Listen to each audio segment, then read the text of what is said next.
Apa kabar Ibu? Puji Tuhan, baik Ya, Pastor. Haleluya. luar biasa. Tuhan Ya, Yesus begitu baik, luar biasa Pastor. amin. Haleluya. Ya, Tuhan Yesus dahsyat sekali.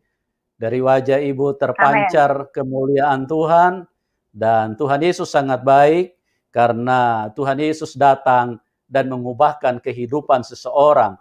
Nah, inilah teman-teman yang saya selalu katakan, kesaksian di dalam Tuhan Yesus Kristus adalah kesaksian di dalam kebenaran, bukan settingan, bukan disuruh-suruh, bukan dipaksa-paksa. Ya, ini tidak ada yang memaksa, tidak ada yang menyeting, karena orang bersaksi, aku bersaksi, tidak ada Tuhan selain Tuhan Yesus Kristus. Ya, kalau itu hanya disuruh oleh pendahulu, disuruh oleh pendeta atau disuruh oleh organisasi, oleh sinode, itu kesaksian hoax itu. Ya, itu tidak benar. Ya, aku bersaksi bahwa tidak ada Tuhan selain Tuhan Yesus Kristus dan Rasul Paulus adalah rasulnya. Oh, itu kalau disuruh kayak begitu, itu kesaksian hoax. Ya. Di dalam Tuhan Yesus tidak mengenal kesaksian yang seperti itu. Kesaksian yang benar harus mengalami. Harus berinteraksi langsung dengan Tuhan. Jadi apa yang dirasakan, apa yang dilihat, apa yang dialami, itu yang diceritakan. Itu baru benar. Bagaimana orang bisa bersaksi? Aku bersaksi tidak ada Tuhan selain Tuhan Yesus Kristus, sementara dia tidak pernah lihat Tuhan. Dia tidak pernah mengalami Tuhan. Nah, ini kesaksian-kesaksian yang seperti ini yang perlu diwaspadai. Ya, teman-teman, kami hadir sedikit lebih awal karena apa? Karena ada perbedaan waktu dengan narasumber dan kita berusaha untuk supaya bisa memberikan yang terbaik di dalam setiap pelayanan yang kami lakukan. Oleh sebab itu, kita tidak akan berlama-lama lagi, kita akan langsung memberi ruang dan waktu kepada Ibu Tuti Ramla untuk berbicara dan berbagi dengan kita semua pada malam hari ini. Ibu Tuti, terima kasih ya Bu, Ibu sudah bermurah hati, mau hadir dan mau berbagi dan mau menjadi berkat supaya orang lain bisa diberkati lewat apa yang telah Tuhan kerjakan di dalam kehidupan Ibu. Ya, Ibu, Amin, Pastor. waktu dan Amin, tempat Pastor. saya serahkan kepada Ibu. Silakan Ibu mulai ceritakan dari latar belakang dulu. Ya, silakan Ibu. Ya, Shalom. Selamat malam. Puji Tuhan, pada malam hari ini saya dapat bersaksi di tempat ini karena kasih kemurahan Tuhan Yesus. Pertama-tama saya perkenalkan diri saya. Nama saya Tuti Ramla Husain. Saya bersaudara 5. Sudah meninggal 3, sudah meninggal 2, sisa 3. Dan papa saya bernama Muhammad Husain dan ibu saya bernama Maryam. Saya lahir dengan darah asli Makassar, Bugis Makassar.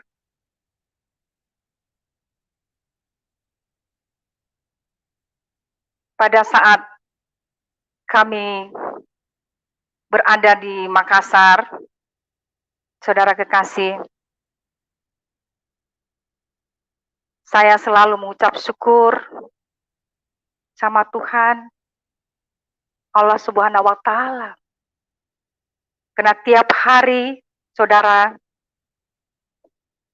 kami adalah latar belakang dari Islam yang begitu fanatik, ya, saudara. Kami tidak pernah mengenal Allah yang lain.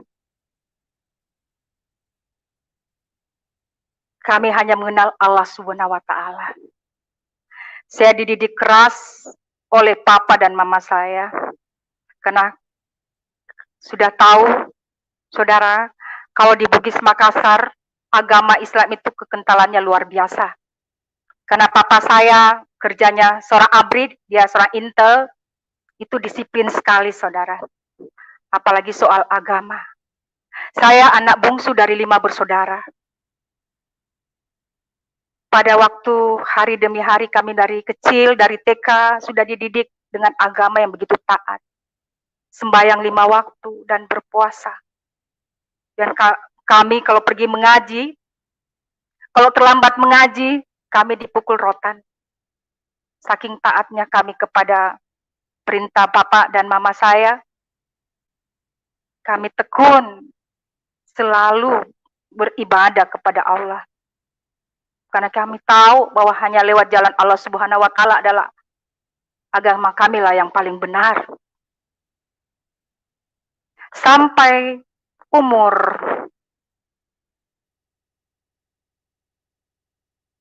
12 tahun, saya diikutkan MTQ. Syukur saya dapat juara pada waktu itu. Saking ketatnya, kami terus selalu siang malam kita berdoa 5 waktu, bahkan sembahyang tahajud, karena kita begitu kusuk di hadapan Allah kami.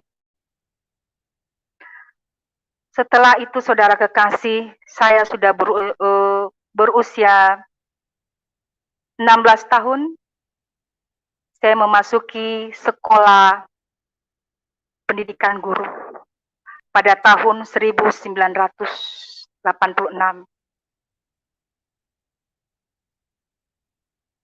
Pada tahun 1986 itu saya kelas 1 dari sekolah pendidikan guru itu. Pada waktu itu, saudara, saya tidak pernah membayangkan bahwa kehidupan saya akan diubahkan oleh Tuhan Yesus.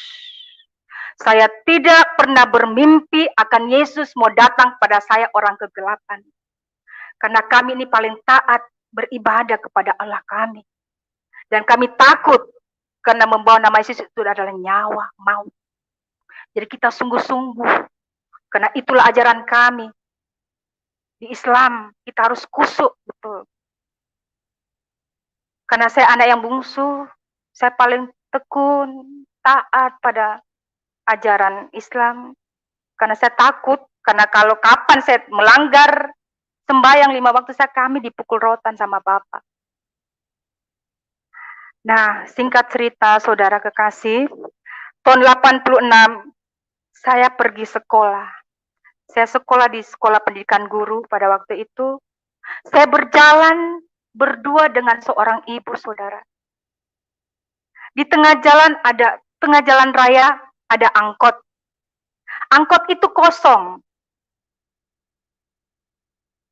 Kenapa pada waktu angkot itu kosong, ibu itu aja yang diambil?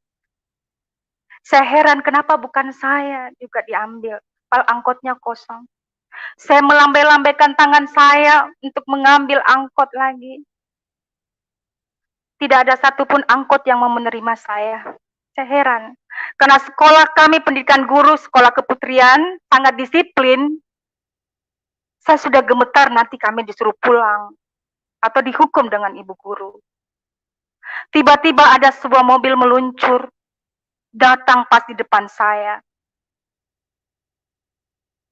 Saya takut sekira siapa yang datang, karena saya tidak mengenal. Saya kira orang jahat kah. Tiba-tiba dia dengan tersenyum, dia permisi untuk mengizinkan saya naik di atas mobilnya. Dia katakan, Nona silakan naik di atas mobil. Sebenarnya saya gemetar, tapi karena takut terlambat terpaksa saya naik. Seorang bapak itu dengan murah hati dan murah kasih, dia ulurkan tangannya, perkenalkan, bilang saya nama Jack Patirani, saya dari BNI, pegawai BNI. Saya antarkan Nona di mana Nona mau pergi ke sekolah. Saya iya Pak, saya mau ke sekolah di Jalan Mungin Sidik. Saya sekolah pendidikan guru. Kami berbincang-bincang di tengah perjalanan, dia tanya alamat saya, dia tanya siapa nama orang tua kamu. Orang tua saya namanya Pak Husain, dia seorang ABRI. Kami tinggal di kompleks ABRI, di Jalan Urip Sumoharjo. Setelah itu, saya tiba di sekolah, saya diberikan uang jajan. Pada waktu itu, tahun 86, saya dikasih uang jajan 5.000 perak, itu sudah besar sekali bagi saya. Apalagi kita anak sekolah. Sesudah itu, saudara kekasih, saya ambil uang itu, saya lipat, simpan di dalam buku. Saya bilang syukur, alhamdulillah. Kalau orang Islam itu kan dikasih apa-apa, bilang syukur, alhamdulillah. Kalau kita Nasrani, puji Tuhan.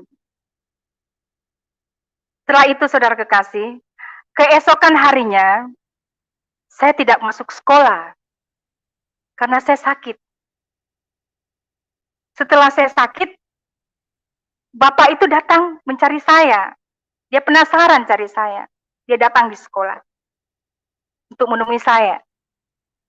Dia tanya ibu guru saya, ada yang nama ini Tuti Rambla? Oh, dia tidak masuk, Pak. Dia sakit. Jadi dia buat surat, seakan-akan dia menyamar bahwa dia sebagai om saya datang dari Manado.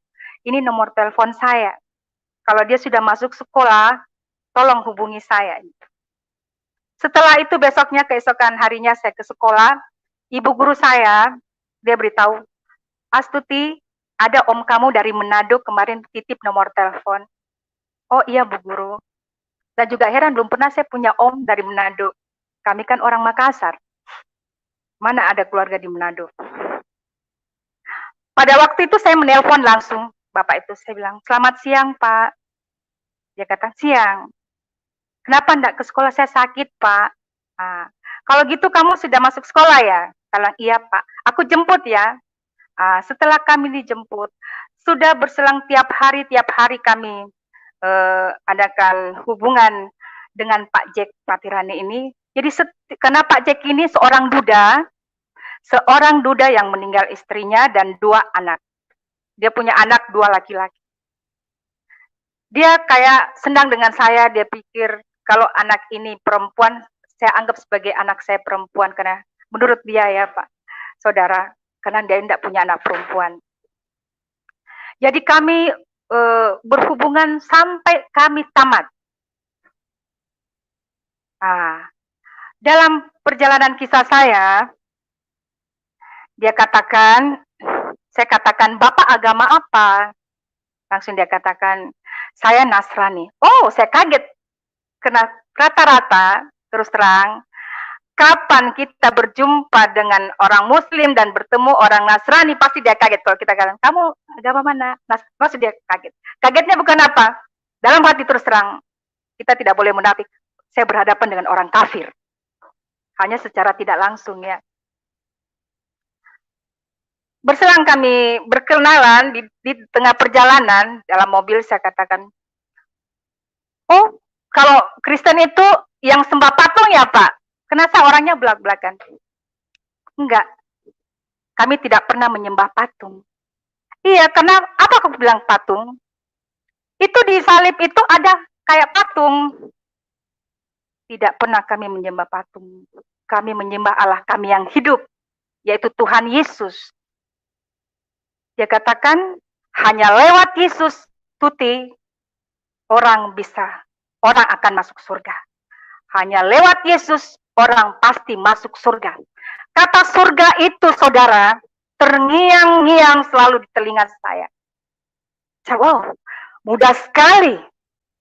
Orang hanya menjemput dan mengaku Yesus, langsung masuk surga. Sedangkan di agamaku, di Muslim, kita harus menumpukan amal. Kita kayak menumpukan amal di pundi-pundi. Nanti kebanyakan amal baru kita bisa masuk. Ketemu Allah Subhanahu wa Ta'ala. Dan Allahku yang tidak pernah saya lihat. Saya tidak pernah lihat rupanya.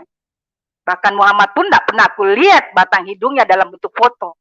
Jadi itu yang bikin kaget kami kalau sampai melihat Yesus itu punya foto dan dia hidup. Itu tidak masuk akal bagi kami. Jadi berselang hubungan kami terus berjalan.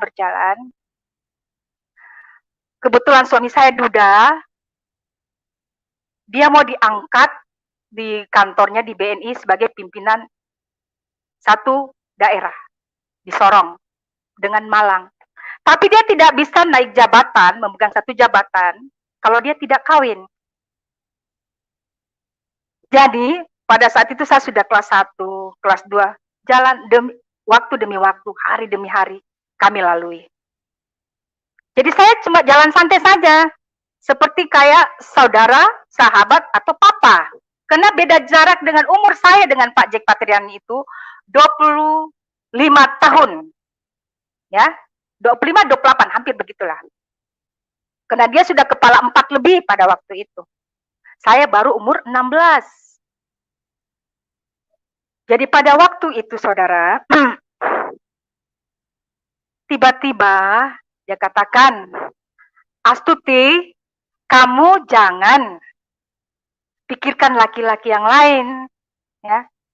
Nggak usah pikirkan laki-laki, belajar saja. Nah, iya Pak Jack, saya akan sekolahkan kamu sampai ke luar negeri. Nah, itu pertama mulanya dia begitu. Jangan pacaran. Ingat Jack selalu. Ada Jack yang selalu temani. Nah, saya juga perkenalkan Pak Jack ini kepada papa saya. Dan papa saya juga sudah akrab dengan Pak Jack masuk di rumah bertamu apa. Dia alasannya bilang sama papa saya anggap anaknya Pak Hussein ini seperti anak perempuan saya karena saya tidak memiliki anak perempuan. Jadi papa saya menerima dengan senang hati dan sukacita. Nah, pada waktu kami sedang berjalan di Universitas UIN, dia katakan begini, jangan pikirkan laki-laki yang lain, jangan dulu pacaran, ingat Jack, sampai di luar negeri saya akan sekolahkan kamu sampai kamu jadi orang yang baik. Tiba-tiba saya tersenyum, dia katakan begini lagi, tapi ingat, Tuti, nanti kau akan bersuamikan orang Kristen. Waktu dia katakan itu, keluar kata-katanya, bersuamikan orang Kristen, telinga saya panas langsung, saudara. Saya langsung sentak dia. Tidak mungkin Pak Jack, saya mau bersuamikan orang Kristen. Itu najis dan kafir bagi saya. Paham? Saya meludah di mobil. Saya sudah tidak sadari lagi. Saya buang ludah 3 kali, menajiskan Yesus. Saya mengkafirkan Yesus. Najis Pak Jack. Yesus itu najis, kafir bagi saya. Dan tak mungkinlah saya akan mau bersuamikan dengan orang Kristen, dengan orang kafir. Paham Pak Jack? Saya meludah 3 kali. Setelah saya mengkafirkan dan menajiskan nama Yesus, saudara. Malam itu juga Yesus bertindak sama saya. Saya tidak pernah bermimpi bahwa yang saya katakan orang kafir itu datang menjumpai saya. Dan dia menjumpai saya bukan dengan sesaat saja. Tetapi hampir 4 tahun, saudara. Dia datang kepada saya. Bagaimana perasaan saya tidak kacau. Ya, dia datang pada saya dalam bentuk slide besar. Kalau seperti dulu itu ada layar tancap, ya, seperti itu dia datang. Dia goyang, dia hidup, ya. Tetapi pada waktu dia datang saya kaget, saya bilang kenapa? Dan saya tidak bisa bicara. Saya bilang kenapa? Dalam hati saya, kenapa kau yang datang? Dan matanya Yesus itu, saudara, dia bersinar dan dia menusuk saya punya hati, saya punya jantung. Kalau Yesus tidak sayang saya, mungkin saya sudah mati. Ya. Di mana-mana ada Yesus. Karena firman Tuhan katakan, Allah Israel, penjaga Israel yang tidak pernah terlelapkan. Yesus itu tidak pernah terlelap. Setelah saya melayani, saya baru paham. Mata Yesus itu tertuju di mana-mana. Dan setiap saat dia tidak pernah tertidur. Tetapi saya ini orang belum mengerti siapa itu Yesus. Saya bilang, ini Allahnya orang Kristen ini yang datangi saya. Mau apa dia? Saya bilang, mau apa? Geram saya. Jengkel saya, kesel saya. Kayak mau berontak gitu, mau berteriak. Saya tidak tahu mau berteriak bersama siapa. Dan saya mau berbicara sama papa saya, mama saya. Tidak mungkin ada yang tahan saya punya mulut. Jadi saya diajar Yesus, berjumpa dengan Yesus. Dia berbicara dengan bahasa tubuhnya. Dengan rohnya dan roh saya. Saya dibentuk Yesus di situ.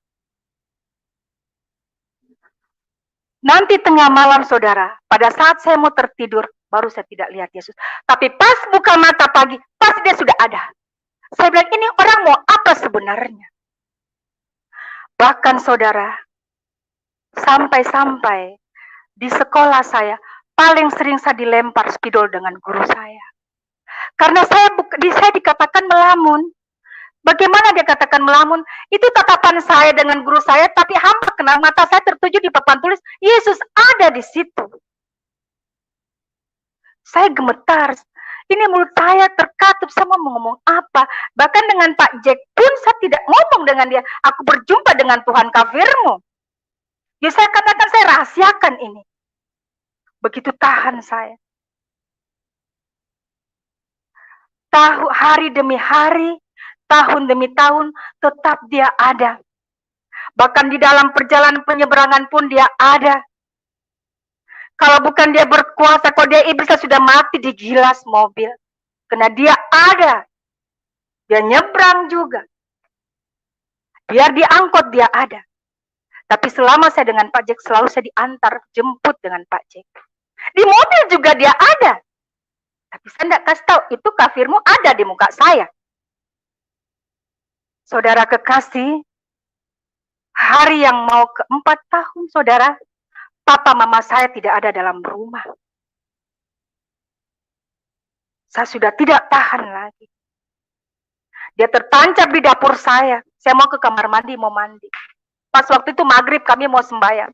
Saya ini manusia menghalang lagi, ini kafir.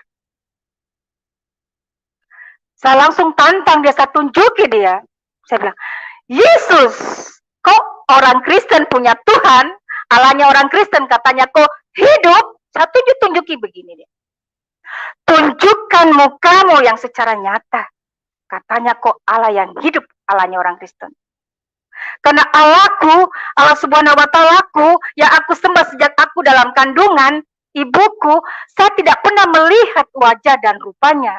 Nanti Allahku ada pada waktu kami mati dan meninggal yang berkumpul di padang mahsyar. Itulah kami tahu bahwa nanti Allah ada. Kami tahu Isa alaihissalam adalah Imam Mahdi. Dialah yang menghakimi nanti orang yang hidup dan yang mati. Kami tahu. Tapi kami cuma berprasangka, berpikiran dia cuma dalam kenabian, bukan Tuhan. Jadi pada waktu itu saya langsung tunjuk dia. Kalau memang kau Yesus orang kafir, Allahnya orang Kristen, katanya kau hidup, tunjukkan mukamu secara nyata. Saya tidak mau seperti ini, seperti kau. Jadi saya berdialog seperti biasa, tapi saya geram waktu itu. Seperti layar tancap kau Yesus. Saya tidak butuh yang begitu. Saya butuh yang nyata, kau datang, yang dikatakan hidup, kau datang. Setelah kau datang dengan caramu yang hidup, baru saya menjadi orang Kristen yang setia. Ingat itu. Setelah saya komitmen dengan dia, saya berjanji dan saya tantang dia, wajah Yesus sudah tidak ada lagi sama saya. Mungkin pada waktu itu Yesus sudah pegang janji saya. Ya, pada waktu itu saudara, karena kami sekolah pendidikan guru, ada namanya praktek lapangan, PKL ya. Saya dibawa di satu daerah, namanya daerah Limbu. Dan Pak Jack ini juga, dia setia menemani saya. Padahal dia ini ingin mau dengan saya, tapi dia jaga perasaan saya. Sampai Pak Jack ini dia bertunangan, saudara. Karena dia tahu saya sudah tolak dia.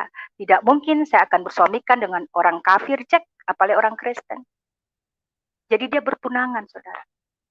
Pas dia bertunangan, ternyata tunangannya Pak Jack ini saraf, ada kelainan saraf.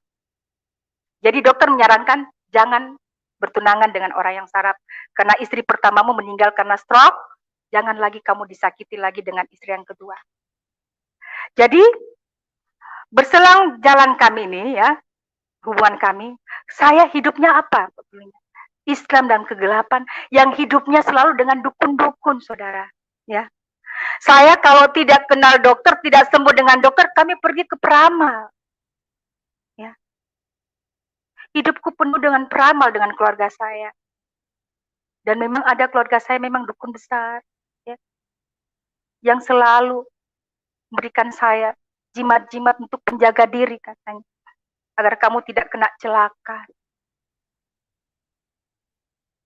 Jadi pada waktu itu, saya perlihatkan fotonya Pak Jack ini ke dukun saya. Ini orang baik tidak? Bilang baik juga, orangnya sabar. Saya kalau setiap saya melihat Pak Jack ini, saya rasa gemetar begitu. Dan rasa panas. Ada suara katakan, ikut dia. Ikut dia. Ikut siapa? Dia siapa yang saya mau ikutin? Karena wajah Yesus sudah tidak ada kan? Ikut dia. Jadi saya pakai istilah gini, jadi tidak jadi. Ya, saya ambil perhitungan jari. Kata jadi, pada malam itu saya kepanasan sekali, panas sekali. Itu suara terus ikut dia, ikut dia, ikut dia. Tapi saya kan sudah menolak laki-laki ini, saya gengsi. Saya mau katakan, Pak Jack, kawini saya, tapi sang, ya Allah, saya sampai sembahyang tahajud, ya Allah. Suara tadi kok katakan ikut dia. Saya malu ya Allah untuk apalagi seseorang perempuan menawarkan diri saya, kawini saya Pak Jack. Karena saya sudah tolak dan saya sudah ludahi orang kafir ini. Tetapi terus dari dalam dorong saya. Katakan ikut dia, ikut dia. Jadi kami sudah PKL, sudah pulang dari praktek lapangan selama 3 bulan. Pas waktu hari Minggu juga pemutusan tunangannya Pak Jack. Tidak jadi bertunangan lagi dengan diputuskan. Karena dia tahu ada kelainan saraf. Dan esok harinya pada hari Senin saudara, saya dalam perjalanan pulang, saya langsung mau katakan, Pak Jack, ada yang ingin saya katakan. Dia bilang apa saja. Pak Jack nggak marah kalau apa yang saya katakan. Tidak, bilang saja. Mungkin Pak Jack bilang, mungkin Tuti mau minta uang nih. Untuk meminta beli apa.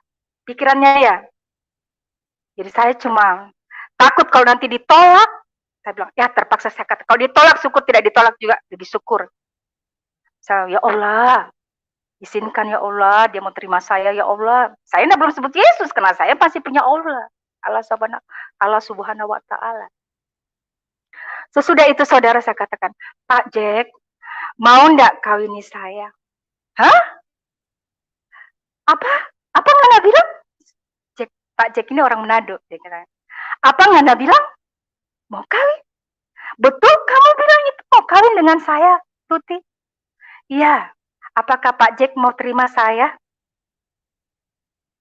Mau terima saya? Dia langsung lipat tangan dan tunduk di setir mobilnya, dia rem mobilnya. Dia katakan, thank you Lord. Thank you Lord, 3 kali. Puji Tuhan. Kenapa Pak Jack? Kenapa Tuti terlambat ngomong dengan saya? Sudah lama saya nantikan itu.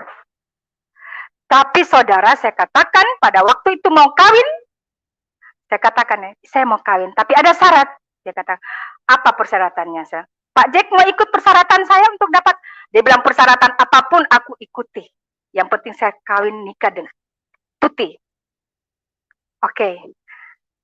Saya katakan, saya mau nikah dengan Pak Jack, tapi Pak Jack harus ikut saya kan?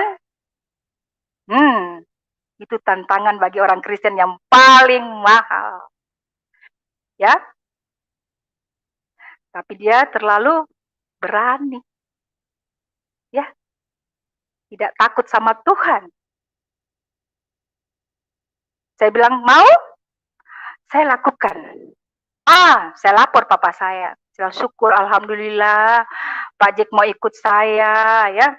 Bertambahlah keluarga saya. Iya, saya akan lakukan. Saya ikut kamu. Iblis tertawakan, anak Tuhan mulai diseret kan? Saya lapor sama papaku. Pak Jack mau nikah dengan saya. Tapi dia katakan, tidak apa-apa dia nikah. Yang penting dia ikut kamu. Jangan Tuti yang ikut Pak Jack. Karena kapan kau ikut Jack, saya sudah keluarkan kau dari garis turunan saya. Kau bukan lagi anak saya, bahkan bisa saya bunuh kau. Daripada kau bikin aib. Karena, saudara kekasih, kalau orang Makassar itu siri, itu aib, itu nyawa. Saya bilang, tidaklah Pak, tidak mungkin saya mau tinggalkan agamaku, dia yang saya seret. Berselang itu, saudara kekasih, 3 bulan kami tunangan dulu, sudah gitu 3 bulan lagi kami nikah. Pas waktu sudah nikah, saya tidak mengetahui bahwa di dalam jasnya itu salibnya masih ada, saudara. Pas hari Minggu kejadiannya, saya kaget. Setelah selalu saya sembahyang tahajud, saya tidak pernah tinggalkan itu sembahyang tahajud saya. Saya lihat, dia belum buka Bible. Dia langsung pergi ke gereja. Dia suruh pembantu saya, dia katakan, Sarah, ambilkan sepatu Bapak, Bapak mau kasih siapkan ini, perlengkapan Bapak mau berangkat ke gereja. Saya kaget, Papi mau kemana? Oh, Papi mau ke gereja kan? Waktu dia sebut gereja, saudara, kayak saya mau pingsan. Karena sama saya ditipu dengan orang kafir ini. Geram sekali saya, saudara, pada waktu itu. Saya langsung mau ribut. Kenapa Papi mau pergi ke gereja? Sedangkan Papi sudah ikut Islam kan? Sudah ikut saya kan? Bilang, oh itu hanya formalitas sayang. Untuk mendapatkan kau. Oh, tambah mendidih saya punya hati. Saya mau berteriak gimana, saya bisa malu dengan papa saya ada. Saya aduh, dia bikin aib betul dalam keluarga saya ini orang. Saya menangis di situ, ya Allah, kenapa kafir ini menipu saya? Ya Allah, tunjukkan saya jalan lurus, ya Allah. Dia pergi. Rasa-rasanya saya mau cerai kan dia. Ini karena baru loh, baru, pengantin baru ini. Tapi ada yang tahan. Ada yang tahan saya. Saya mau berontak. Saya langsung datang melapor sama papa dan mama saya. Ma, papa, jangan kaget ya, Ma. Kenapa, nak? Jack itu pergi gereja, Ma. Papa saya tidak bisa bicara. Keluar air matanya. Kita dipermalukan, Pak. Kita ditipu dengan orang ini, Pak. Papa saya bilang, dia diam. Langsung jalan, Pak saya. Ya, saya tidak balas kau dengan kasar. Saya tidak akan ceritakan kau. Tapi saya pakai dengan cara halus. Saya pakai dengan cara halus, saya pakai magic. Saya ambil ilmu sana, ilmu sini sampai Kalimantan yang saya belum tempati berguru. Untuk menundukkan kafir ini. Tapi saudara, sampai anak saya lahir yang pertama, saya ambilkan magic dari Kendari, dari sepupu saya, Selayar. Itu dukun-dukun keras loh. Sampai di Mandar. Tidak mempan nama Yesus dipengaruhi dengan setan. Tidak bisa dipengaruhi, tetap dia ke gereja. Tetapi saudara, dia ke gereja, tapi dia bisa terseret tubuhnya, saya bawa ke tempat ritual-ritual. Pada 92 saudara, anak saya lahir yang pertama. Anak saya yang lahir pertama bernama Jane Trinity. Lahirnya 10 Januari 1992. Sudah banyak ilmu yang dia makan. Ramuan-ramuan dukun dia makan. Jadi, pada waktu anak kami lahir saudara, sebenarnya Pak Jack seorang ayahnya, dia bawa ke gereja untuk ucapan syukur dan katanya dibaptis ya, kalau Kristen dulu, karena dulu saya belum paham. Dibawa, diserahkan di pendeta di gereja. Pas pulang dari rumah sakit Katrina Booth, saya langsung bawa ke pelataran kuburan di Kobang, supaya anak saya tidak dimakan oleh maut. Saya kasih nyalakan lilin, ada 48 lilin, karena terkenal di Kobang itu. Pasti orang Makassar pasti tahu tempat keramatnya. Karena saya bilang, tapi anak kita satu-satu perempuan. Dia harus dibawa sini, supaya dia tidak dimakan dengan maut. Umurnya panjang, papi. Karena dasar, papi ini Kristen, Pak Jack ini Kristen, cuma Kristen di kulit saja ya. Kristen masih kedagingan, Kristen yang masih belum lahir baru. Karena saya dibentuk Tuhan Yesus, ya. Dari awalnya Kristen kedagingan sampai hidup dalam roh. Saya dibentuk Tuhan. Bagaimana hidup bebalnya orang Kristen. Sampai mencapai hidup dalam kekudusan. Pada waktu itu saudara kekasih, suami saya dengan mobilnya, santai kami berjalan, pergi, bawa anak kami dengan lilin, hampir 50, kami baringkan anak saya. Pak Jack juga tidak merasa bahwa ini sudah barang salah anak saya dibawa. Tapi karena ilmu patunduk saya sudah kasih kan. Jadi dia menurut. Tetapi imannya, Yesus dia tidak bisa. Tapi kalau untuk ritual-ritual dukun, dia hanyut. Pada saya sudah bawa anak saya di pelataran kuburan. Kami potong kambing juga. Dia dicerak darah namanya, tumbal darah, supaya anak saya tidak termakan maut. Pulang dari sana, saudara kekasih, bukan anak saya tambah baik, ujungnya maut. Anak saya menangis terus tidak pernah berhenti. Jadi anak itu sejak lahir saya tidak pernah asuh, omanya yang asuh karena dia sering menangis. Karena dia tidak berhenti menangis, besoknya saya ke tante saya yang dukun. Dukunnya Murdiono, menteri. Saya datangi. Tante, anakku menangis terus, tante. Menangis terus, tidak mau. Oke nak, kita potongkan ayam 3 ekor di Tujua. Itu terkenal kuburan Tujua itu. Ada 7 kuburan di Karabosi itu. Itu pusat keramatnya orang Makassar. Jadi anak saya dibawa ke sana bersama Pak Jaka lagi ikut. Dia ikut lagi ke ritual kuburan. Pas dia ikut.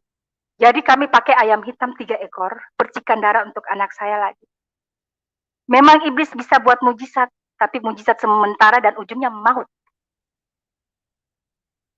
Setelah anak kami dibawa pulang, berhentilah nangisnya. Pas berhenti nangisnya, berselang tahun 92, 93, saya hamil yang kedua. Ya, saya belum kenal Yesus ini. Saya berdoa sembahyang. Jadi dalam rumah kami itu ada 2 nahkoda dalam 1 kapal. Dalam rumah tangga 2 kepala rumah tangga. Karena 2 aliran saya bilang. 1 Islam, 1 Kristen. Kalau suamiku baca Bible, saya juga berdoa, saya tidak mau dikalah. Saya doa, ya Allah, karena di Al-Fatihah selalu saya ulang-ulang itu Al-Fatihah saya baca. Di Ihdinas Siratal Mustaqim, ya Allah, tunjukkanlah aku jalan yang lurus, ya Allah. Jangan lewat kafir ini, ya Allah, kena dendamnya saya dengan suami saya ini. Ya Allah, tunjukkan terus saja jalan yang lurus. Tunjukkan saya, ya Allah. Sampai sekian tahun saya menyembah. Berpuasa, tapi tidak ada pengaruhnya. Dukun pun juga tidak ada pengaruhnya. Allahku pun tidak ada pengaruhnya, dia berubah. Tetap dia ke gereja. Bahkan dia bikin ibadah dalam rumah. Panas kita, saudara. Gelap dengan terang itu tidak bisa bersatu, memang panas. Setiap dia ibadah, dia memuji Tuhan, kami panas, selalu bertengkar. Selalu ada mau kata cerai, tapi tidak bisa juga mau cerai. Sudah ada anak. Dan saya dalam keadaan hamil. Bulan berikutnya anak saya meninggal. Meninggal anak saya yang kedua. Anak saya meninggal yang kedua. Sesudah itu, anak saya yang pertama ini sering apa, saudara? Karena sudah keseringan kami bawa ke kuburan Tujua, dia penyatuan roh arwah. Anak saya ternyata dia suka bermain dengan jin yang besar, dengan anaknya jin. Saya kagetnya, saudara. Dia katakan, Mami, jangan sentuh, ada temannya saya. Saya kaget. Kenapa anak saya bermain dengan orang? Mami, ini ada teman saya, Mami. Mami mau kenal dengan namanya, Mami. Rumahnya di laut. Saya cuma tercengang. Kenapa bisa begitu, Jen? Tetap saya berdoa. Saya dikasih mandi anak saya lagi. Tapi tambah jadi lagi. Di mobil pun temannya ada. Bahkan anak saya pernah hampir jatuh di eskalator. Kenapa anak saya jatuh? Kenapa Jen bisa jatuh? Jen ditolak dengan orang itu, Mami, temannya. Kalau saya bawa ke rumah makan, anak saya itu ditemani makan, dia juga pesan makan 1 mangkok lagi. Tapi kami punya anak satu-satu, kami manja dia, apa yang dia mau kami beri. Ini untuk teman saya, Mami, 2 mangkok. Jadi kami kasih. Tambah bingung saya. Saya mau apakan ini? Ini saya bilang karena kafir bapaknya. Sampai begini anaknya jadi. Pada saat itu, saudara, tahun 93 anak saya lahir, pas meninggal. Waktu dia meninggal anak yang kedua, saya menangis. Ini ada apa? Ya Allah, anak saya meninggal.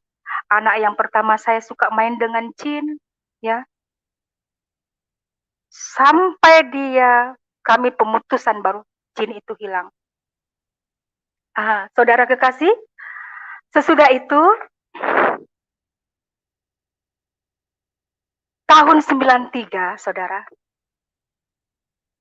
Karena anak saya 92 lahir, 93 anak yang kedua saya lahir, karena anak yang pertama lahir 92, 93 yang kedua meninggal, tahun 93. Suami saya tetap masih ke gereja. Terus air patunduk saya kasih minum terus. Bahkan saudara kekasih, lebih fatalnya lagi.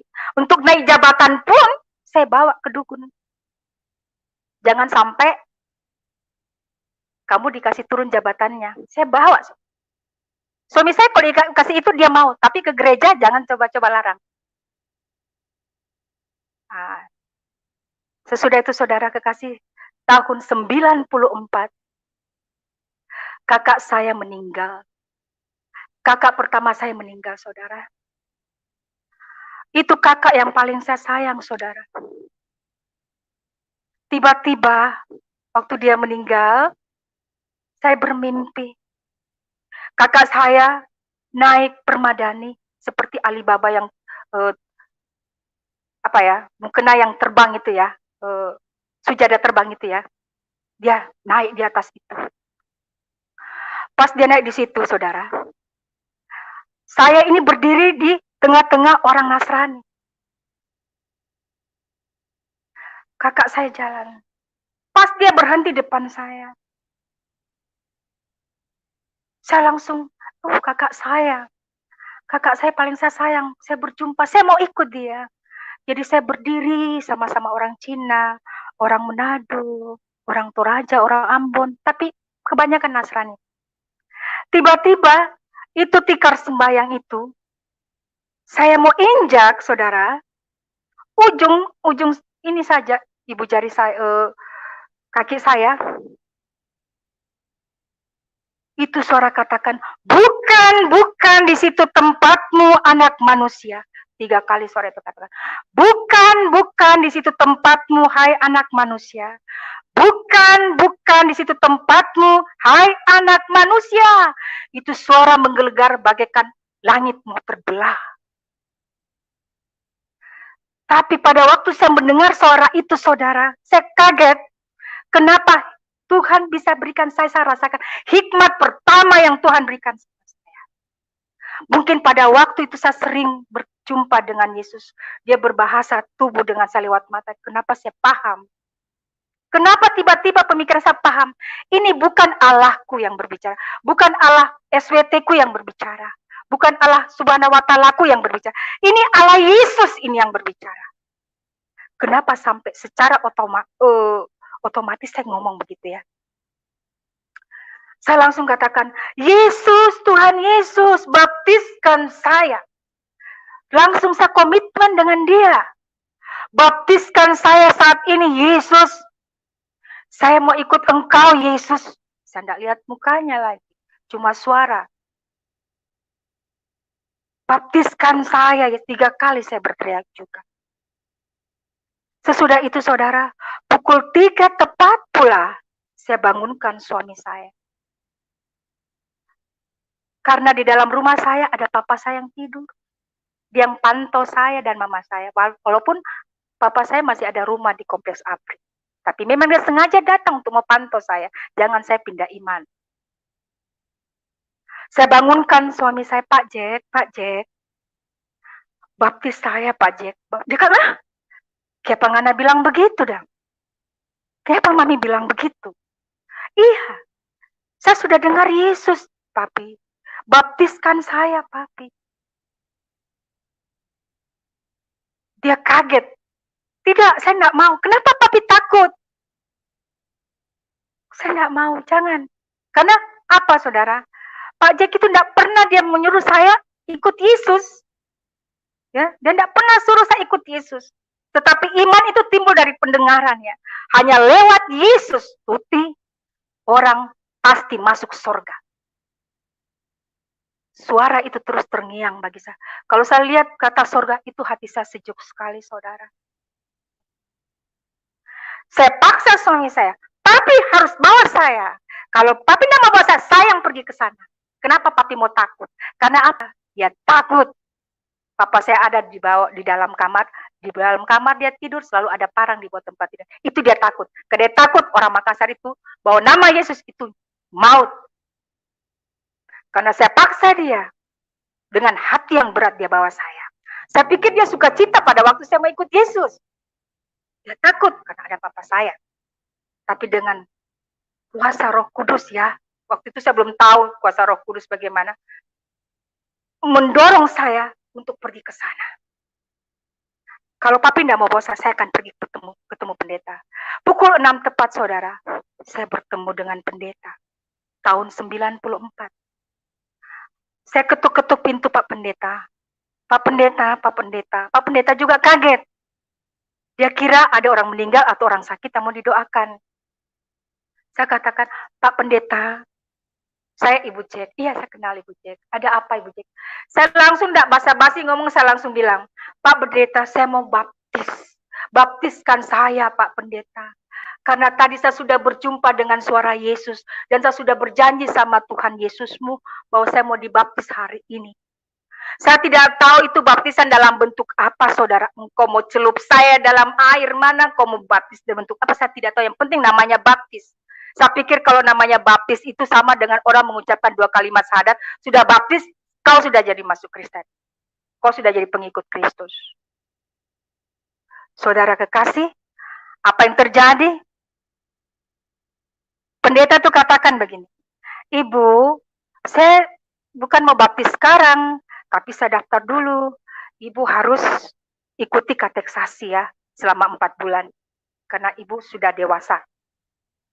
Saya bilang, saya nggak mau ikut begitu, pendeta. Saya mau yang namanya baptis, bukan kateksasi yang saya mau, baptisan yang saya mau. Jadi saya berdebat dengan pendeta. Saya tidak mau Pak Pendeta, karena saya sudah berjanji bukan dengan manusia, saya berjanji sama Yesusmu. Besok saya mati, apa kata dia? Saya tidak masuk surga, pendeta. Saya bilang, sombong juga ini pendeta. Dia tidak mau baptis secara langsung saya. Kenapa ini? Kalau kita di dulu muslim, ada orang mau masuk muslim, wow, bersenang-senanglah dia. Langsung saat itu juga kau baca kalimat syahadat, langsunglah kau jadi muslim. Dengan senang. Ini tidak. Kita belajar dulu sampai 4 bulan. Jadi saya berdebat dengan suami saya bertengkar. Sombong sekali kau punya pendeta. Saya tidak suka pendeta seperti itu. Dia mengulur-ngulur waktu untuk berjumpa sama Yesus. Tidak, memang begitu prosedurnya, Mi. Kamu harus ikut dulu. Ikutlah. Ikut tak lama itu. Karena saya dalam keadaan hamil ya, tahun 94 itu umur kehamilan saya umur 7 bulan. Saya ikut kateksasi. Pas ikut kateksasi, setiap saya mau pergi ibadah kateksasi, saya bohongi mama saya. Mama saya jagain saya. Dia bilang, mau kemana? Mama ada pertemuan di kantor, ada pimpinan baru, kita harus bertemu, Ibu Dharma Wanita juga ikut. Jadi itu selalu bohong saya. Saya buka jendela kamar saya suruh pembantu saya untuk masukkan pakaian sepatu dan Alkitab saya. Karena kami mau kateksasi pukul 6. Tiba-tiba saudara, ada firman Tuhan katakan, pas yang bawakan seorang majelis, namanya John Peter, dia katakan firman Tuhan itu karena saya belum mengenal firman pada waktu itu sama sekali. Dia katakan, sebelum ayam berkokok 3 kali kau sudah menyangkal aku. Firman itu masuk, saya kayak tertikam. Karena firman Tuhan itu kan bagaikan pedang bermata 2 kan.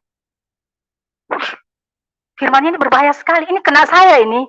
Berarti saya sudah berbohong sama Yesus. Saya mau ke gereja, saya bilang sama mama saya mau pergi BNI. Ada pertemuan Ibu Dharma Wanita. Nah, pada waktu setelah saya mendengar firman itu, saudara, pulang saya berdoa. Tuhan Yesus ampuni saya. Saya sudah berdosa, Yesus. Saya sudah berdosa. Yang tadinya mau ke gereja, saya bilang pergi Dharma Wanita. Saya cuma bahasa sebagai bahasa seorang anak. Saya tidak pandai berdoa, saudara. Tidak pandai berbahasa saya. Bahasa yang polos keluar di hadapan Tuhan. Tapi saya mohon Tuhan Yesus, kalau air baptisanmu yang kudus, air kudusmu, turun atasku. Selamatkan saya dan selamatkan juga papa mamaku, Yesus. Saya tidak tahu bahwa ada firman Tuhan katakan, jika satu orang datang demi nama Bapa, maka seisi rumah pun diselamatkan. Saya tidak kenal itu. Tetapi selalu saya berdoa itu, selamatkan papaku juga, Yesus. Selamatkan mamaku, Yesus. Semua saya sebut, saya punya saudara. Rugi saya rasa. Kalau dia juga tidak masuk surga, masa hanya saya nikmati surga. Setelah itu saudara, tibalah waktunya kami mau dibaptis. Dan kalau mau dibaptis, di gereja kami itu diumumkan di warta jemaat. Pas di warta jemaat itu, tetangga dengan kakak saya. Kebetulan kakak saya tinggal di rumah papa saya yang di perumahan Abris itu, di Urus Maharjo. Dia katakan, itu Ibu Santi katakan, Tati, adikmu besok mau dibaptis. Kakakku kaget, hah? Masa mau dibaptis? Adikku Islam. Adikmu sudah Kristen, mau dibaptis besok, sudah sah dia jadi orang Kristen. Malamnya kakakku datang. Katanya kok mau dibaptis? Saya cuma tersenyum. Saya tidak jawab, saya cuma tersenyum. Saya langsung jalan. Dan saya masuk dalam berdoa. Tuhan Yesus, tolong Tuhan Yesus, jangan saya ketahuan besok dibaptis. Mati saya Yesus. Habis saya Yesus. Saya berdoa. Saya berlutut, saya menangis. Saya katakan, Tuhan Yesus tolong saya. Jamah saya Yesus. Jangan orang tuaku tahu bahwa besok saya dibaptis. Kalau saya ketahuan Tuhan Yesus, saya mati. Paling tidak saya dikeluarkan dari anaknya. Tidak diakui lagi anak oleh papa dan mamaku. Saya cinta mereka Yesus. Puji Tuhan, doaku didengar Tuhan Yesus. Besok pagi saya pergi memakai baju putih, ya. Dan suamiku juga mau di pemberkatan nikah sekalian. Saya dibaptis dan disidi, dan suami saya juga diberkati karena kami sudah berapa tahun belum pernah nikah kudus, cuma nikah Islam. Jadi pada waktu itu saudara kekasih, terjadilah baptisan. Kami dapat CD dan kami sudah di pemberkatan nikah juga. 3 hari kemudian saudara, kami ucapan syukur, ibadah syukur. Perut saya makin membesar. Saya tak salah makan saudara. Pada waktu itu, tensi saya naik. Malam saya sudah mulai kejang. Saya langsung dilarikan di rumah sakit. Ke dokter dulu, dibawa minta surat pengantar. Dokter Abdi Gunawan katakan, cepat bawa istrimu kalau mau selamat, Jack. Saya dibawa dari rumah sakit Katrina But, di tempat anak saya melahirkan anak saya yang pertama dan kedua yang meninggal. Ini anak yang ketiga loh. Pada waktu anak yang ketiga lahir, sebelum dia lahir saudara, saya katakan sama tim medis, dokter, jangan dulu sentuh saya dengan alat-alatmu. Saya mau berdoa dulu, dokter. Karena yang kemarin-kemarin saya tidak berdoa, ya. Saya cuma bilang Bismillahirrahmanirrahim, ya kan? Saya baca Al-Fatihah, ya. Ini setelah saya dibaptis saya berdoa. Saya bilang, dia bilang, iya silakan ibu berdoa. Saya doanya begini, saudara.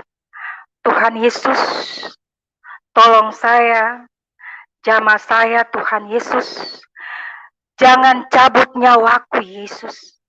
Sebelum saya melihat anakku beranak cucu Yesus. Dan saya ingin melayani Engkau sampai ke ujung bumi Yesus. Doa saya cuma singkat saudara. Saya amin. Pada waktu saya amin saudara, apa yang terjadi? Disitulah Yesus mulai proses saya. Lewat prosesnya saya saudara, tensi saya naik 240/200, itu sudah hampir meninggal. Menurut kedokteran, saya keracunan kehamilan. Jadi anak harus cepat diangkat untuk menyelamatkan ibunya. Jadi setelah anak saya setelah operasi, saya nyanyi dulu Allah kuasa melakukan, saya nyanyi itu. Saya nyanyi itu, anak itu lahir, saya sudah tidak sadar. Anak itu lahir cuma 2 hari, dia meninggal karena paru-parunya tidak kuat. 7 bulan untuk mau mencapai 8 bulan, saudara. Setelah itu, saudara, saya koma selama 6 hari. Bayangkan, papa saya hampir parangi itu dokter. Dia datang ngamuk. Dia pikir ini malpraktek terjadi bagi anak saya. Cucunya sudah diambil, saya lagi yang koma, saya diikat, saudara. Saya diikat dan jari-jari saya kayak, katanya besarnya kayak pisang susu. Besar sekali saya punya jari-jari. Karena sudah terjadi pembengkakan. Lidah saya itu diambilkan alat dari Swiss untuk lidah saya tidak, ini ada pengganjal lidah. Karena kapan lidah katanya masuk sudah nggak ada harapan lagi. Jadi semua pada waktu kejadian 6 hari saya koma, ketahuanlah saya, tersiarlah saya, bahwa saya habis dibaptis langsung koma melahirkan. Semua keluarga saya yang haji-haji, saudara, mengutuk saya. Papa saya sampai malu. Dibilang-bilangi papa saya dengan saudaranya. Saudara mama saya, dia bilang, terkutuk jahanam kau Tuti. Kau masuk di neraka yang paling jahanam. Kau anak yang paling durhaka, dia tidak ada duanya durhaka. Kau permalukan orang tuamu. Kau ikut Yesus kafir. Kakakku yang menghujat saya yang sudah mendahului saya sekarang. Tidak ada satupun keluarga saya yang mau masuk untuk mendoakan saya. Mereka najis dan semua meludah. Dia pulang. Karena sudah ketahuan bahwa saya masuk Kristen, setelah dibaptis langsung koma. Dia bilang, itu sumpahmu itu kau makan. Kau sudah disumbahi sama Allah. Kedurhakanmu yang kau... Saya disumpah mati malah. Malah mereka sudah pasang setiap cermin. Kami ada orang Makassar, kalau mau meninggal, itu semua yang berkaca-kaca sudah ditutup kain. Bilang, mati mi anakmu itu. Sudah disumpahi. Makan sumpah itu anak Maryam sama Husain. Bapakku cuma meneteskan, katanya air mata, Pak, suami saya lihat. Suamiku gemetar, dia berdoa terus dan dia berlutut. Semua teman-teman Nasrani kami yang bisa masuk ke dalam ruang ICU mendoakan saya. Bahkan saudara kekasih, pada waktu saya dalam keadaan koma, saya diperlihatkan bagaimana cara iblis mau mengambil seseorang. Bahwa kematian itu, saudara, ada 2 yang ambil. Kalau bukan terang, Yesus, kegelapan. Tetapi pada saat saya mau masuk rumah sakit opname mau dioperasi, saya berdoa dulu. Jadi saya yakin Yesus sudah menjaga saya. Tapi memang di sini kan peristiwa ini terjadi. 6 hari saya koma, datanglah nenek saya. Iblis pintar sekali, dia menyamar seperti malaikat terang, saudara. Dia datang menyerupai yang kita kenal, supaya kita bisa larut dengan dia kalau iman kita rapuh. Saudara kekasih, nenek saya dia datang, dia membawakan saya batang pisang. Karena kita kalau muslim orang Makassar itu, kalau mau meninggal dicuci pakai batang pisang, di atas batang pisang di pelatarannya tidur. Dia katakan apa? Anakku, sini saya bersihkan darahmu, kau terlalu kotor, karena memang saya pendarahan, saudara. Pada waktu itu dia mau bawa seperti kayak sampan, saya diperlihatkan satu lautan yang besar, tetapi tidak ada rumah di situ. Kalau di sini kan kami di Makassar, Pantai Losari kan ada rumah, ada pulau ya, jadi ada rumah-rumah di situ. Dan kenapa? Tapi jalan pikiran saya, kenapa nenek saya ini membawa saya hanyut di dalam sampan ini, nggak ada tempat tujuan saya. Mau dia, ayo saya bilang, jangan nih, jangan. Saya tidak mau. Tiba-tiba, puji Tuhan, Tuhan Yesus ada muncul di awan-awan bersama malaikat 6. Dia mau dorong saya, itu saudara katakan, aku sudah membasuh engkau dengan air, anakku. Aku sudah membasuh engkau dengan air, anakku. Kakek itu Tuhan Yesusku sudah ada. Karena pada waktu 6 hari saya koma, saudara. Saya sudah divonis dengan dokter. Divonis mati pukul 6. Dengan hari yang ke-6, dia panggil suami saya, 8 dokter. Memanggil suami saya dan katakan, Pak Jack, kami secara medis sudah berupaya sekali untuk menyelamatkan Ibu Jack Patirani. Tetapi kami sudah menghitung denyut jantungnya dengan nadinya. Pukul 6 tepat dia sudah pergi. Terlalu gampang dia vonis umur saya. Tetapi kehendak Tuhan Yesus lain, saudara. Pukul 6 tepat juga Yesus datang pada saya. Dia berikan kembali roh saya. Dia pulangkan kembali roh saya. Di mana 6 hari saya koma, saudara. Dia katakan, saya sudah basuh kau dengan air. Sayang kakek, Yesusku sudah ada. Saya berteriak, Tuhan Yesus. 3 kali saya berteriak, Tuhan Yesus, Tuhan Yesus, Tuhan Yesus. Sesudah itu saya katakan, saya panggil siapa? Mama, mama, mama. Saya cari mamaku. Tapi saya belum sadar, masih siuman gitu kan. Langsung diumumkan, Ibu Jack sudah sadar. Dokter juga kaget. Karena dokter belum pulang di situ. Suami saya berlutut dan dia menangis, saudara. Dia ucap syukur kepada Tuhan Yesus. Yang menyaksikan itu, yang ceritakan saya, suamimu luar biasa. Dia terguling-guling memohon sama Yesus untuk dikembalikan nyawa, sekalipun kamu sudah divonis. Sesudah itu, saudara, 11 hari kami dirawat di rumah sakit Katrina Booth itu, saudara. 11 hari, suara itu datang, saya tidak mengenal lagi. Suara itu datang tiba-tiba. Astuti, jangan kau pulang langsung ke rumahmu. Kau pergi, kuutus ke orang-orang yang menghujat aku. Saya tanya, suara apa itu? 3 kali selalu Tuhan Yesus datang sama saya kalau dia mau pergi. Astuti, kamu jangan pulang langsung ke rumahmu.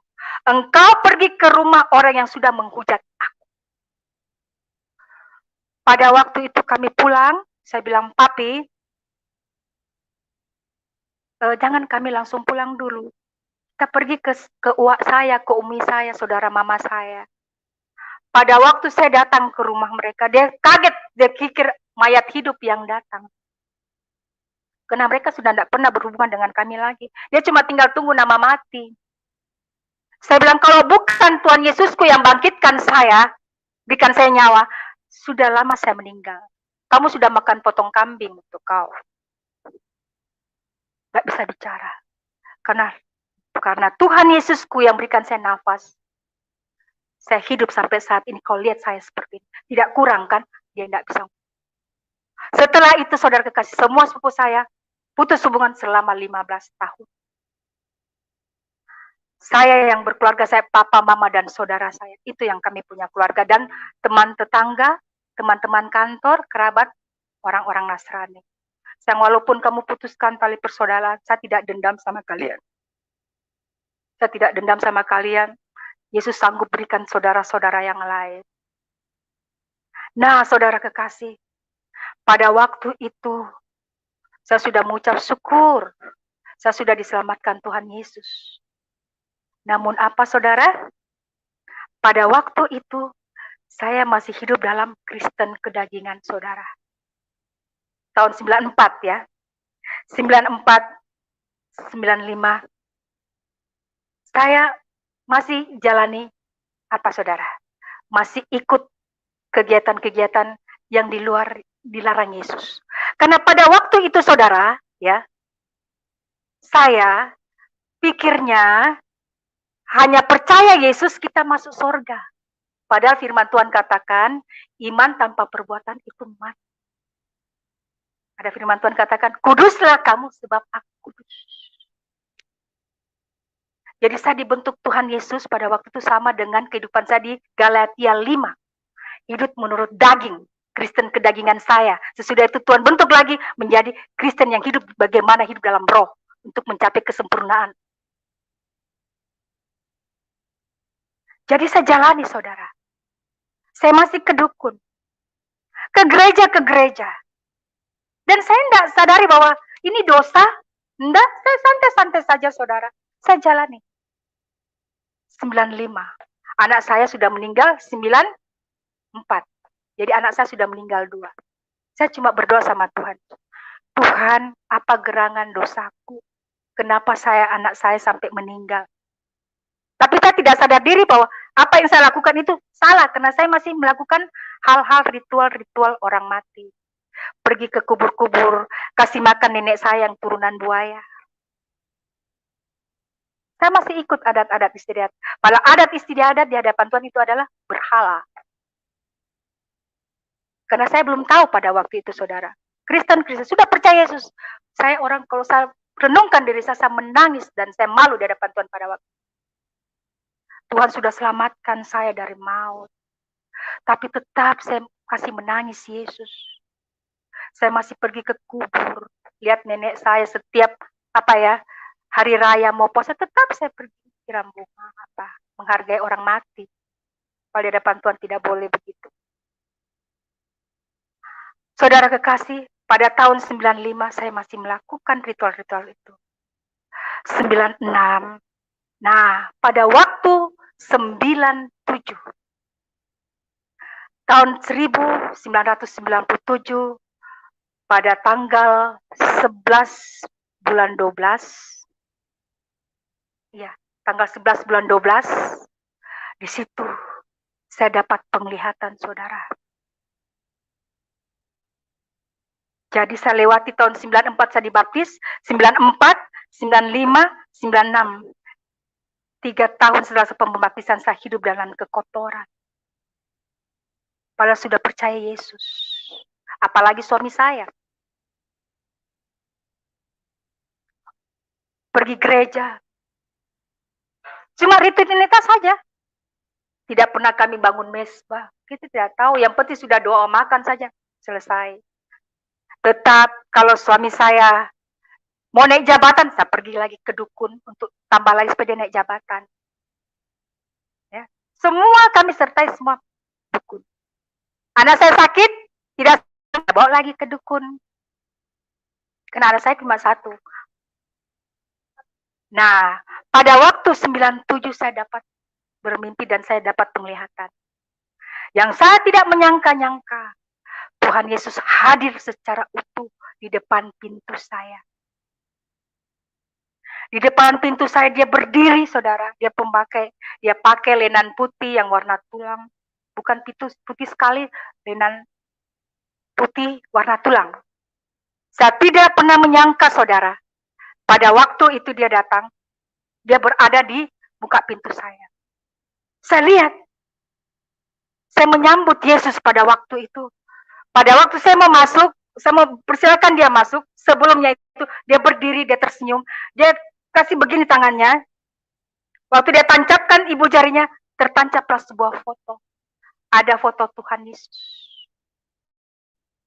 Dia katakan apa, saudara? Apa yang kau lihat di dinding itu sama yang kau lihat aku ada di depanmu secara nyata. Baru saya mau persilakan masuk, saudara.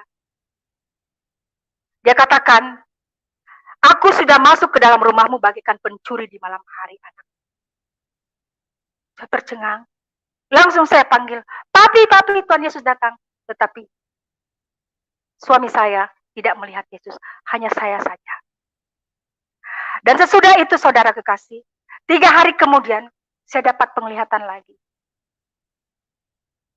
Saya dapat penglihatan lagi, saudara. Saya disuruh bersaksi di atas mimbar Immanuel. Pada waktu saya bersaksi, saya berdiri di atas mimbar. Bukan saya yang bersaksi, tapi Tuhan Yesus yang menyelimuti saya. Dia berdiri, apit saya. Dia katakan, saudara, hai anak manusia, bertobatlah engkau, hai anak manusia, karena tahun ini adalah tahun anugerah.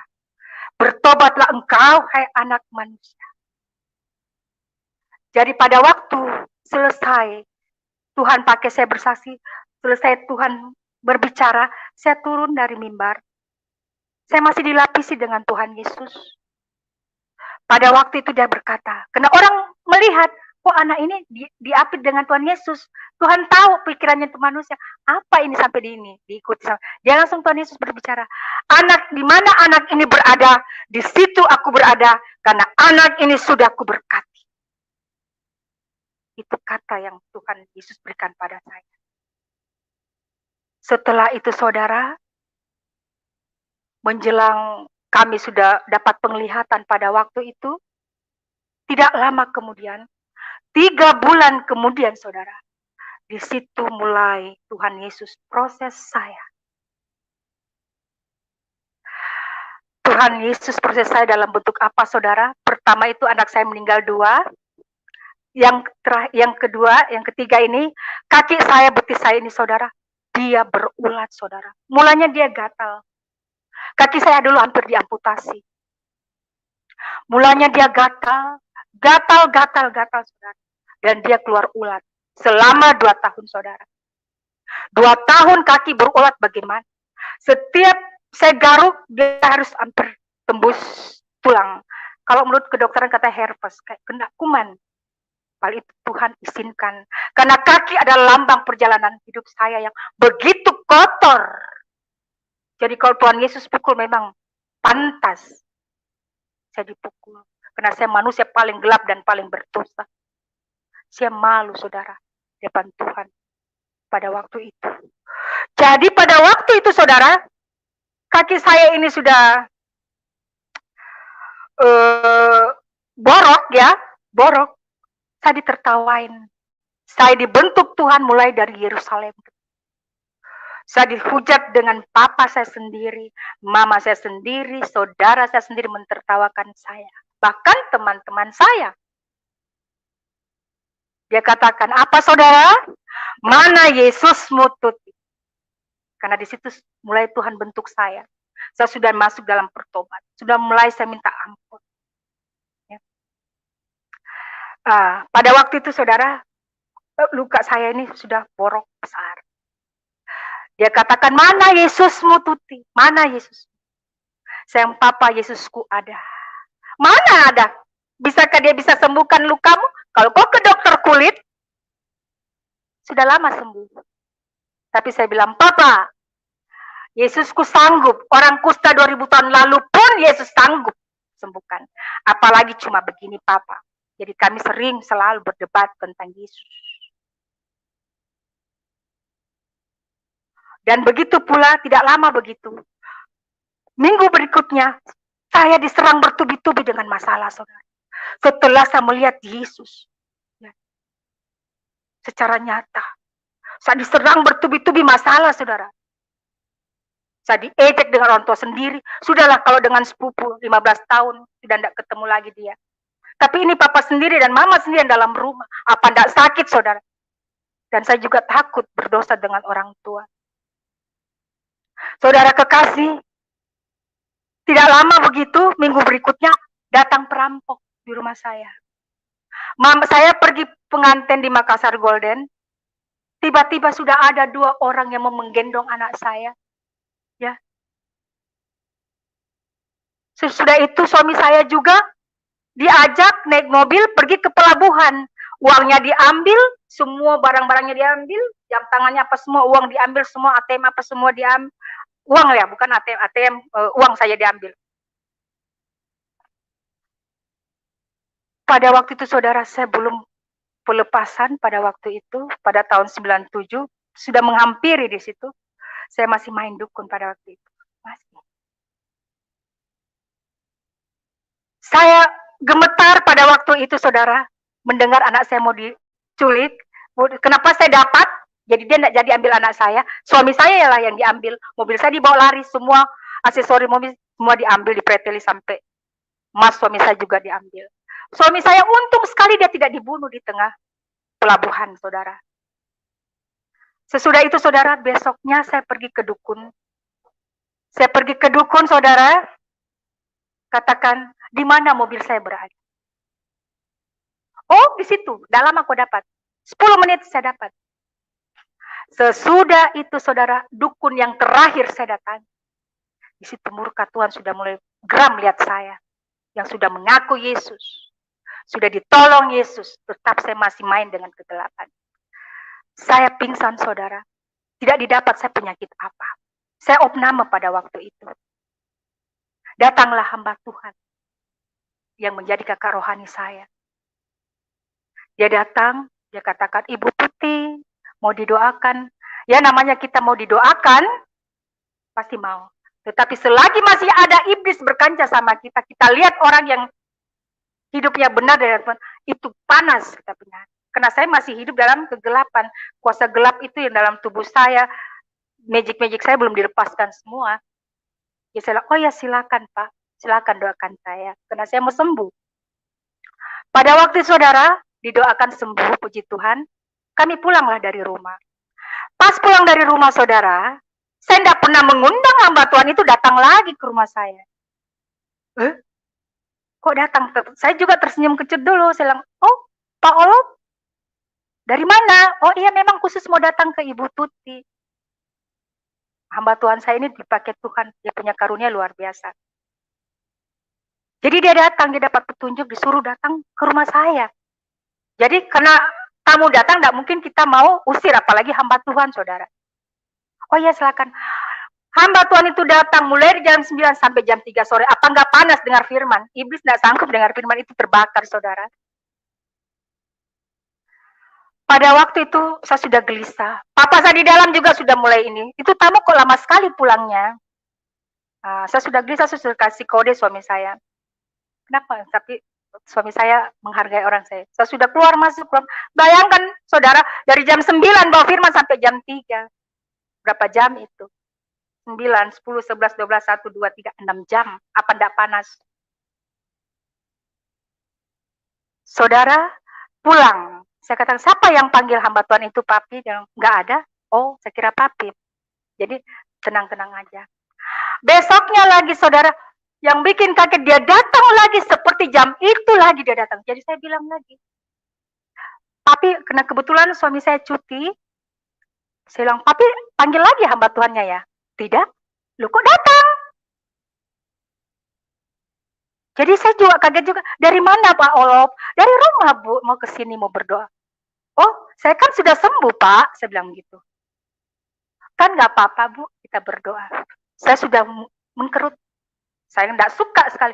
Saya tidak suka sekali orang datang doakan saya. Karena saya pikir, karena di dalam ini saya kan pikir saya bisa berdoa begitu. Ngapain saya mau didoakan? Saya bisa berdoa. Papa saya juga di dalam sudah ribut. Pulangnya lagi jam begitu lagi. Sudah panas lagi kami. Saya masuk di dalam, saya tinggalkan itu hamba Tuhan saudara. Saya tinggalkan. Saya bilang, Pak maaf ya anak saya mau minum susu. Kurang ajar sekali saya Pak. Aduh Tuhan itu ampun. Pada waktu itu saya tinggalkan, saya ketiduran. Alasan saya mau kasih minum susu pada anak saya diasuh mami saya. Saya tutup kamar. Setiap hamba Tuhan pulang pasti kami ribut. Karena memang kalau kuasa gelap tidak bisa menyatu dengan terangnya. Papa saya katakan, kenapa kau kayak orang buta huruf mau diajar dengan hamba Tuhan itu, ajar Alkitab? Kau kan bisa membaca, kamu kan guru. Iya Pak, enggak tahu, saya enggak pernah undang itu hamba Tuhan datang. Pak Jack Joel, iya kami juga enggak. Sampai saya bilang ini, besok Pak Jack kalau sampai dia datang saya usir. Saya sampai bilang, saya enggak tahan begitu, saya kan mengganggu, saya bilang. Kita kan mau istirahat, kok datang lama banget, saya bilang. Lama sekali pulangnya. Pada waktu itu saudara, saya mau langsung mau beranjak, itu suara Tuhan katakan, Astuti kau duduk, itu hamba Tuhan dia kepenuhan, dia bernubuat langsung. Kau sudah terlalu lama mempermainkan aku. Kau terlalu bebal. Saya itu kayak ada rantai saudara, kayak ada rantai yang ikat saya waktu hamba Tuhan itu menunjuki saya. Dia buka firman Tuhan di Galatia 5 langsung. Kamu terlalu bebal. Dia kepenuhan sudah. Lewat firman itu sudah diberitakan. Saya menangis pada saat firman itu diberitakan, saudara. Saya minta ampun, pelepasan total terjadi pada saat itu, saudara. Manifestasi terjadi pada saat itu, saudara. Saya minta ampun dan saya merasa bersalah sekali di hadapan Tuhan. Saya menangis sekencang-kencangnya seperti ada orang mati. Saya ketakutan sama sekali. Belum pernah saya mengalami ketakutan. Tidak pernah saya mengalami kesedihan, kehancuran pada waktu saya bertobat. Saya keluarkan semua benda-benda saya. Yang dari Pak Jack dulu banyak sekali sampai satu meja itu. Kalau ada meja tamu seperti itu. Kalau digabung semua. Jadi itu pelepasan total pada waktu itu, saudara. Bahkan anakku juga kami angkat. Saya masukkan anak saya. Karena anak saya juga masih keseringan main dengan itu jin. Sampai pelepasan total.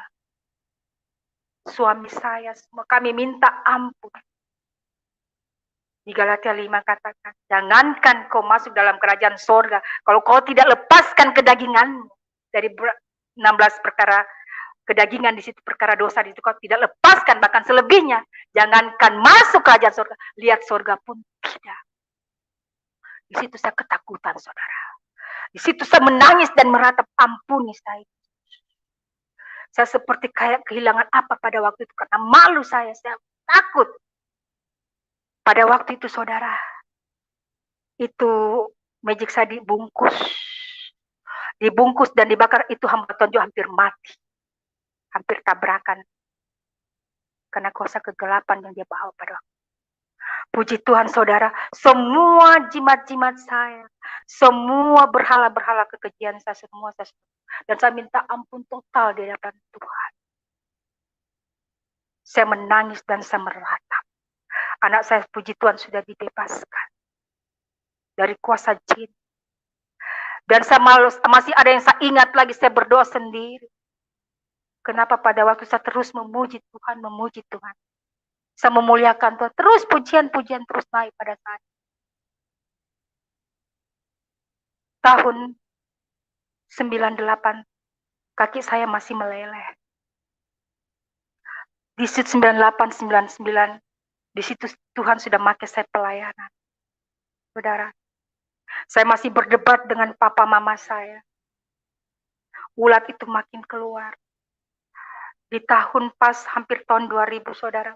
Sebelum itu saya pergi melayani, ya. Saya dibawa di Ambon. Karena saya sudah pelepasan total pada waktu pertobatan. Tuhan sudah mulai pakai saya 2 tahun untuk pelayanan. Saya dibawa ke Ambon bersaksi. Tuhan Yesus jamah orang-orang sakit yang mau meninggal sembuh, saudara. Waktu pelepasan pertobatan yang saya kaget sekali, saudara. Dia seorang majelis, saudara. Ya. Tetapi dia masih pakai apapun. Situ saya menangis. Tuhan ampuni dia, Bapak. Padahal jam 1 malam dia sudah mau diambil. Doa ratapan saya naik di hadapan Tuhan. Tuhan masih izinkan dia hidup. Dia sakit leper. Sudah mau diambil pukul 1 malam. Saya doa ratapan Tuhan pakai saya. Hidupkan dia, Bapak. Berikan roh kebangkitan, Bapak. Puji Tuhan, dia hidup kembali dari maut. Tapi waktu pada pelepasannya, saudara, seorang majelis 2 yang Tuhan, saya dipakai Tuhan untuk melepaskan dari maut mereka. Dia masih pakai juga opopos, itu saya menangis. Saya berpikir, kenapa orang yang lahir dari tali pusat, orang Kristen, dia masih pakai juga dukun-dukun. Sudahlah kalau dengan saya, karena saya ini orang gelap, orang yang tidak pernah mengenal Yesus. Kalau saya pakai opopos wajar, tapi kenapa orang Kristen yang sudah mengenal kebenaran, kenapa dia masih pakai pelet, pakai magic? Di Ambon dan Manado begitu juga. Kalau anaknya lahir, dia kasih doringo, kasih gunting, takut dimakan leak. Orang Kristen asli. Di situ Tuhan Yesus menangis. Saya berdoa minta ampun untuk dia. Pada waktu itu, saudara, saya lepaskan roh pengampunan pada mereka. Mereka minta ampun lebih sungguh-sungguh. Jadi Tuhan bentuk saya 3 firman, saudara, untuk melayani orang. Di Galatia 5 dan di Maliaki, bahkan di Imam Kudusnya umat Tuhan. Di situ mereka adakan pelepasan. Minta pertobatan sungguh-sungguh supaya kau layak di mata Bapa. Engkau layak di mata Bapa dan masuk kerajaan surga. Sesudah itu, saudara, pulang saya dari pelayanan dari Ambon, dari Manado, Semarang. Bahkan, saudara, saya punya visi misi selalu saya menginjili orang-orang seberang lebih banyak, saudara. Tukang-tukang beca. Saya kasihan, saudara. Terpanggil hati saya untuk doakan mereka. Dan mereka banyak mengikut Yesus dari tukang-tukang beca. Pemulung-pemulung, saudara. Hati saya teriris melihat orang-orang ini tidak mengenal Yesus. Saya doakan mereka. Mereka pergi ke gereja. Dan sesudah itu, saudara, kaki saya masih luka. Saya masih diejek dengan papa saya, tapi saya tidak malu, saya tidak gentar, saudara. Nah, pada waktu itu, saudara, pada malam hari, saya diserang lagi dengan penyakit ini. Bahwa lewat kaki ini jadi bawa berkat luar biasa bagi keluarga saya. Saya tidak bisa tidur, saudara. Saya berteriak mengerang kesakitan. Karena ini merah ini, saudara. Merah kaki saya. Kayak seperti keluar sari-sarinya. Kena kipas angin pun dia kesakitan. Kesakitan seperti orang ikut main gokar gitu ya, sakitnya. Kena kipas angin saya sakit, apalagi disentuh. Papa saya sampai menangis, dan sedangkan hamba Tuhan dia ke dokter saya. Dan tidak Papa, karena saya mau buktikan, Yesus tunjukkan kuasamu, agar Papa saya melihat mujizat lewat kaki ini. Karena kaki ini dia terlalu menghina engkau, Yesus. Saya memang tidak mau sengaja pergi ke dokter, saya mau minta kuasa full Yesus datang. Kalau kau sembuhkan Yesus, orang kusta 2000 tahun lalu, apa bedanya dengan saya?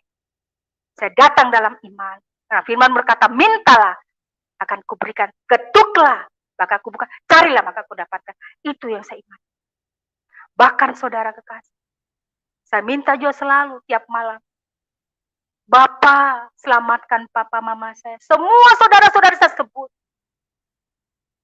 Dan pada waktu malam hari itu, saudara, saya mengerang kesakitan sampai kencing di tempat, tidak bisa jalan, saudara, berapa jam, dari jam 9 pagi sampai subuh. Datanglah kakak rohani saya, kembali datang kakak rohani saya.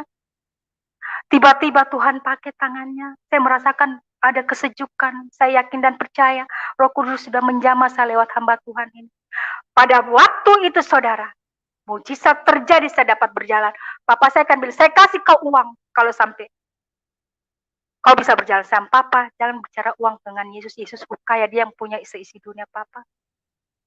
Pada waktu saudara terjadi, Papa saya kaget, dia katakan, seperti simsalabim ya, kayak kumpayakum. Saya bilang, tidak ada cerita kumpayakum di hadapan Yesus. Karena janji Yesus itu, ya dan amin.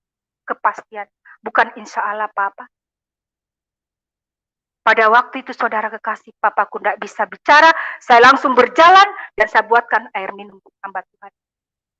Dan pada waktu itu, keesokan harinya, saya dapat panggilan untuk mengajar. Saya bisa naik tangga, saudara. Saya mengajar di sekolah Kristen, Philadelphia Sekolah Internasional, tapi sekolah Kristen, saudara. Dari saya lumpuh, saya dapat berjalan naik tangga. Itu kehebatan Yesus. Pada 3 hari yang lalu kejadiannya, papa saya, dia kena sakit. Ada eksim di kakinya. Itu suara Tuhan katakan, jamah kakinya. Pada waktu itu, saudara, saya katakan, Papa, maukah kakimu dijamah Yesus? Dia kaget. Saya bilang, apa aku bilang, Tut?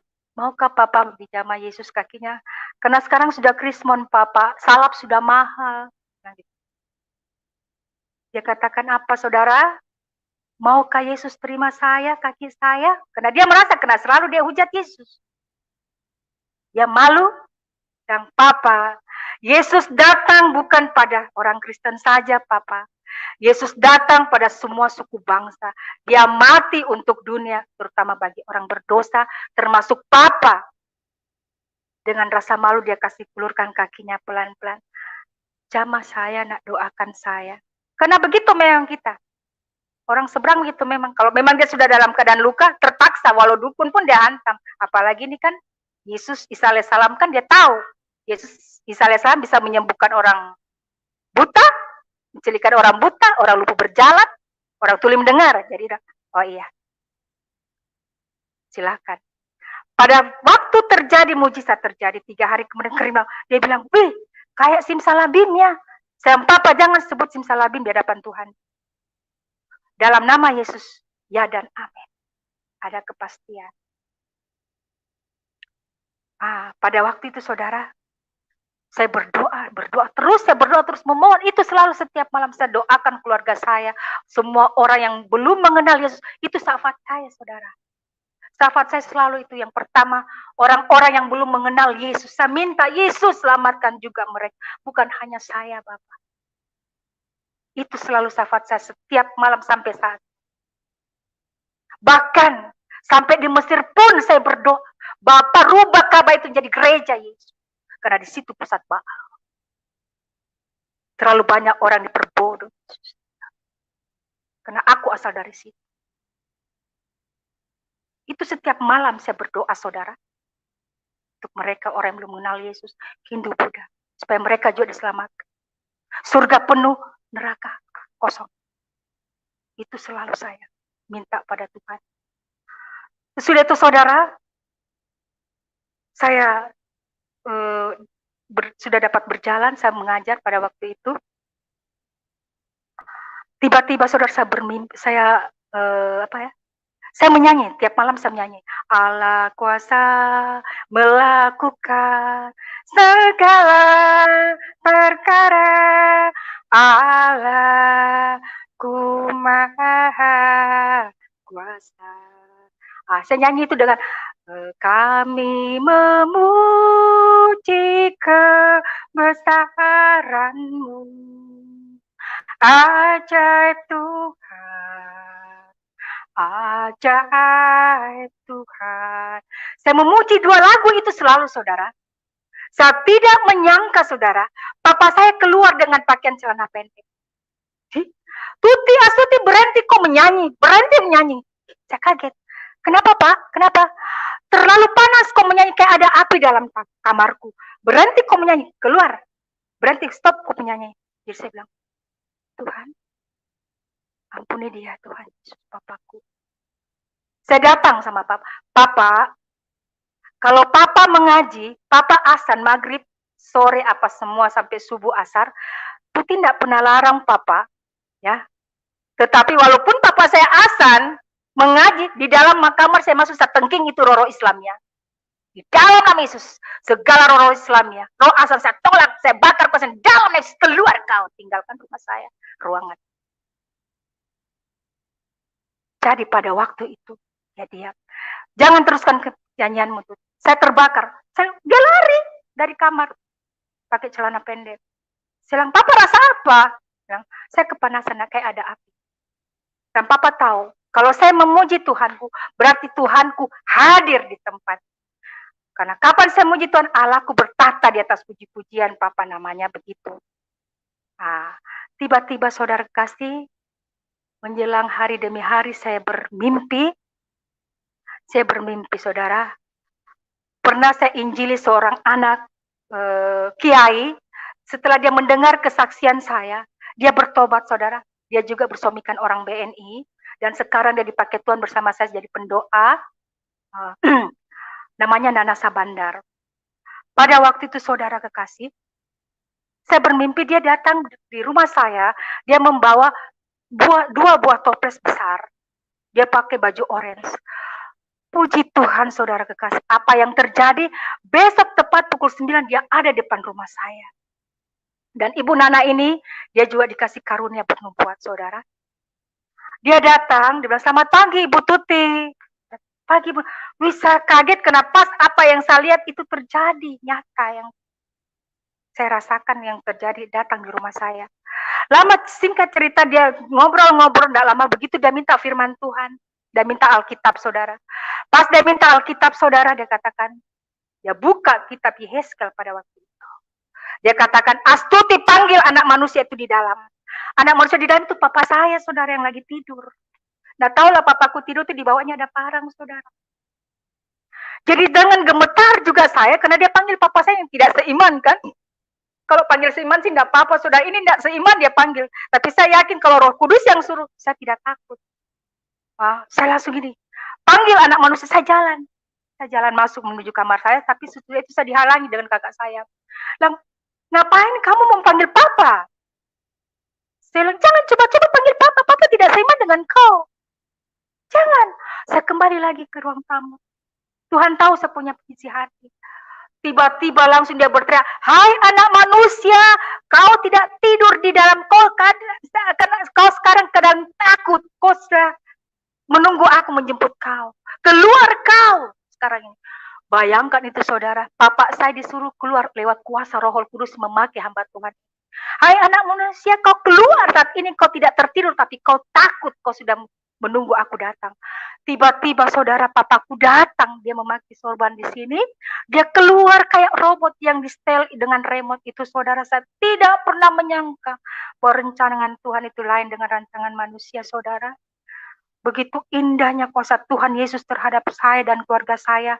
Papa saya datang, dia datang, tiba-tiba dia datang dikasih duduk di ruang makan, dia duduk di kursi makan, lantas itu hamba Tuhan katakan dikoyak-koyak, hai anak manusia, engkau sudah terlalu tua di dunia ini anak manusia.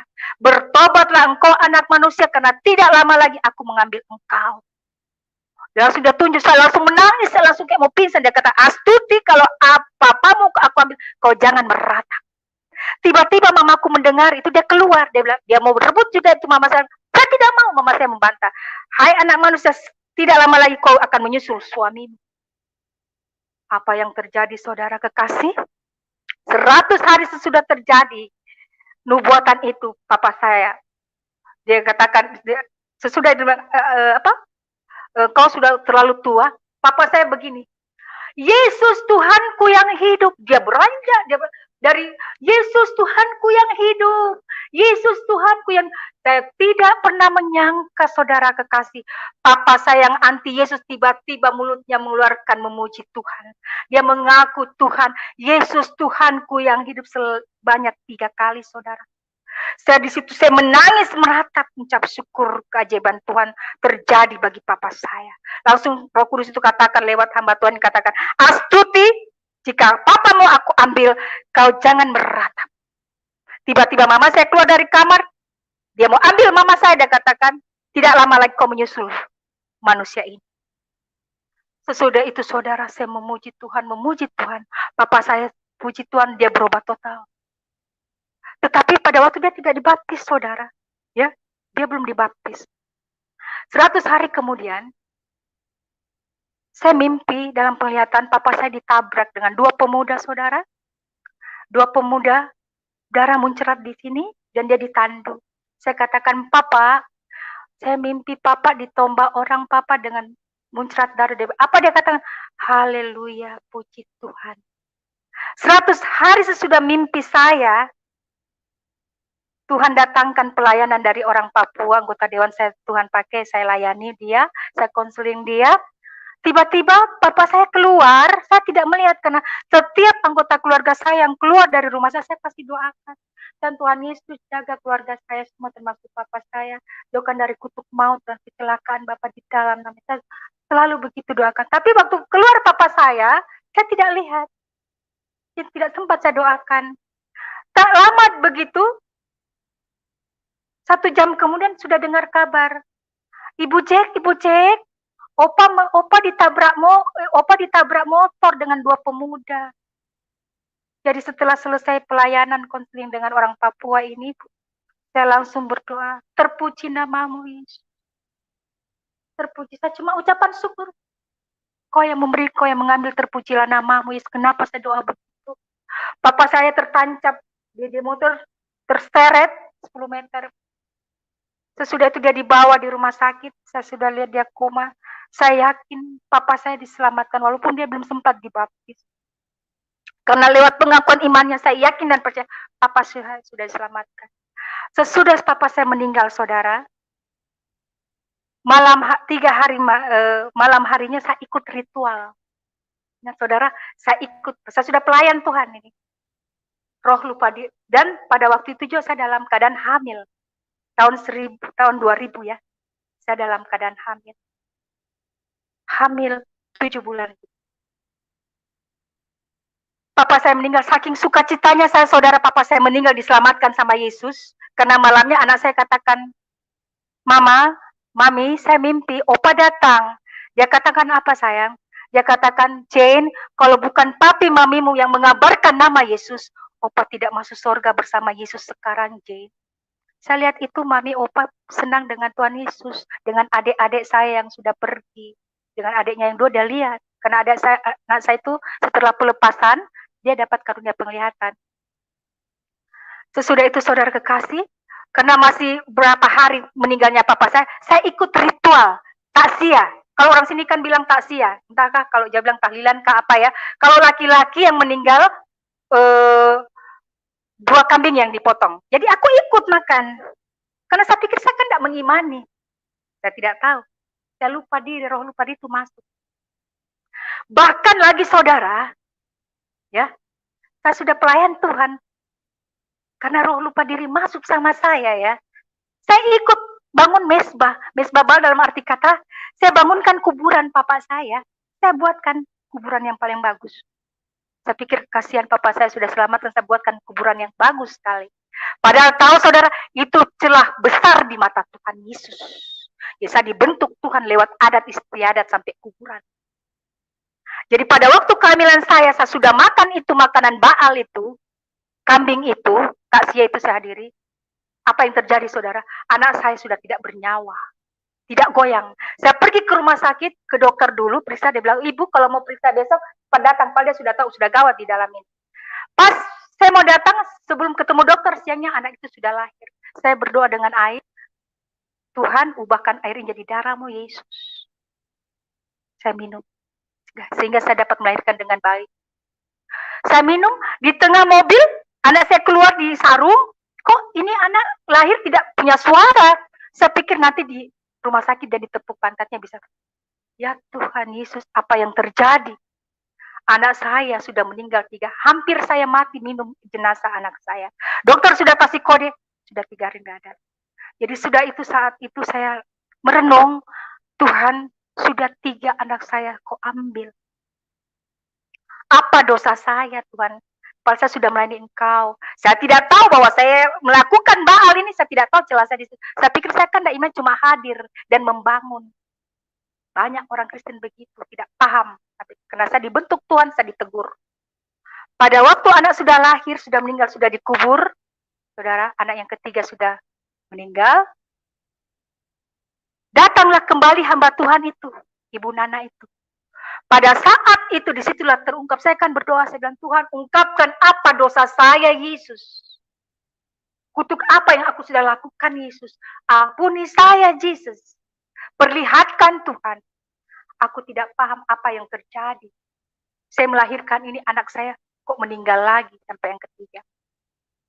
Pada waktu itu saudara, hamba Tuhan itu datanglah. Tidak lama saya berdoa, 3 hari sudah saya berdoa begitu. Datang hamba Tuhan. Pas sudah datang hamba Tuhan, saya ditegur. Saya malu, saya dipermalukan, saya ditegur baik-baik. Saya jatuh pada waktu itu. Hamba Tuhan itu bernubuat. Kau telah membuat Baal besar di hadapanku. Kau sudah melakukan celah besar di hadapanku. Kau melakukan hal itu, anak pertamamu aku ambil. Wih, gemetar sekali saya. Sekali lagi kau bikin Baal Astuti, anak yang pertamamu yang masih aku ambil hidup. Wih, saya menangis, saya meratap, saya minta ampun. Malunya saudara, saya seorang pelayan Tuhan. Sudah kenal kebenaran. Tapi toh juga jatuh dalam kita.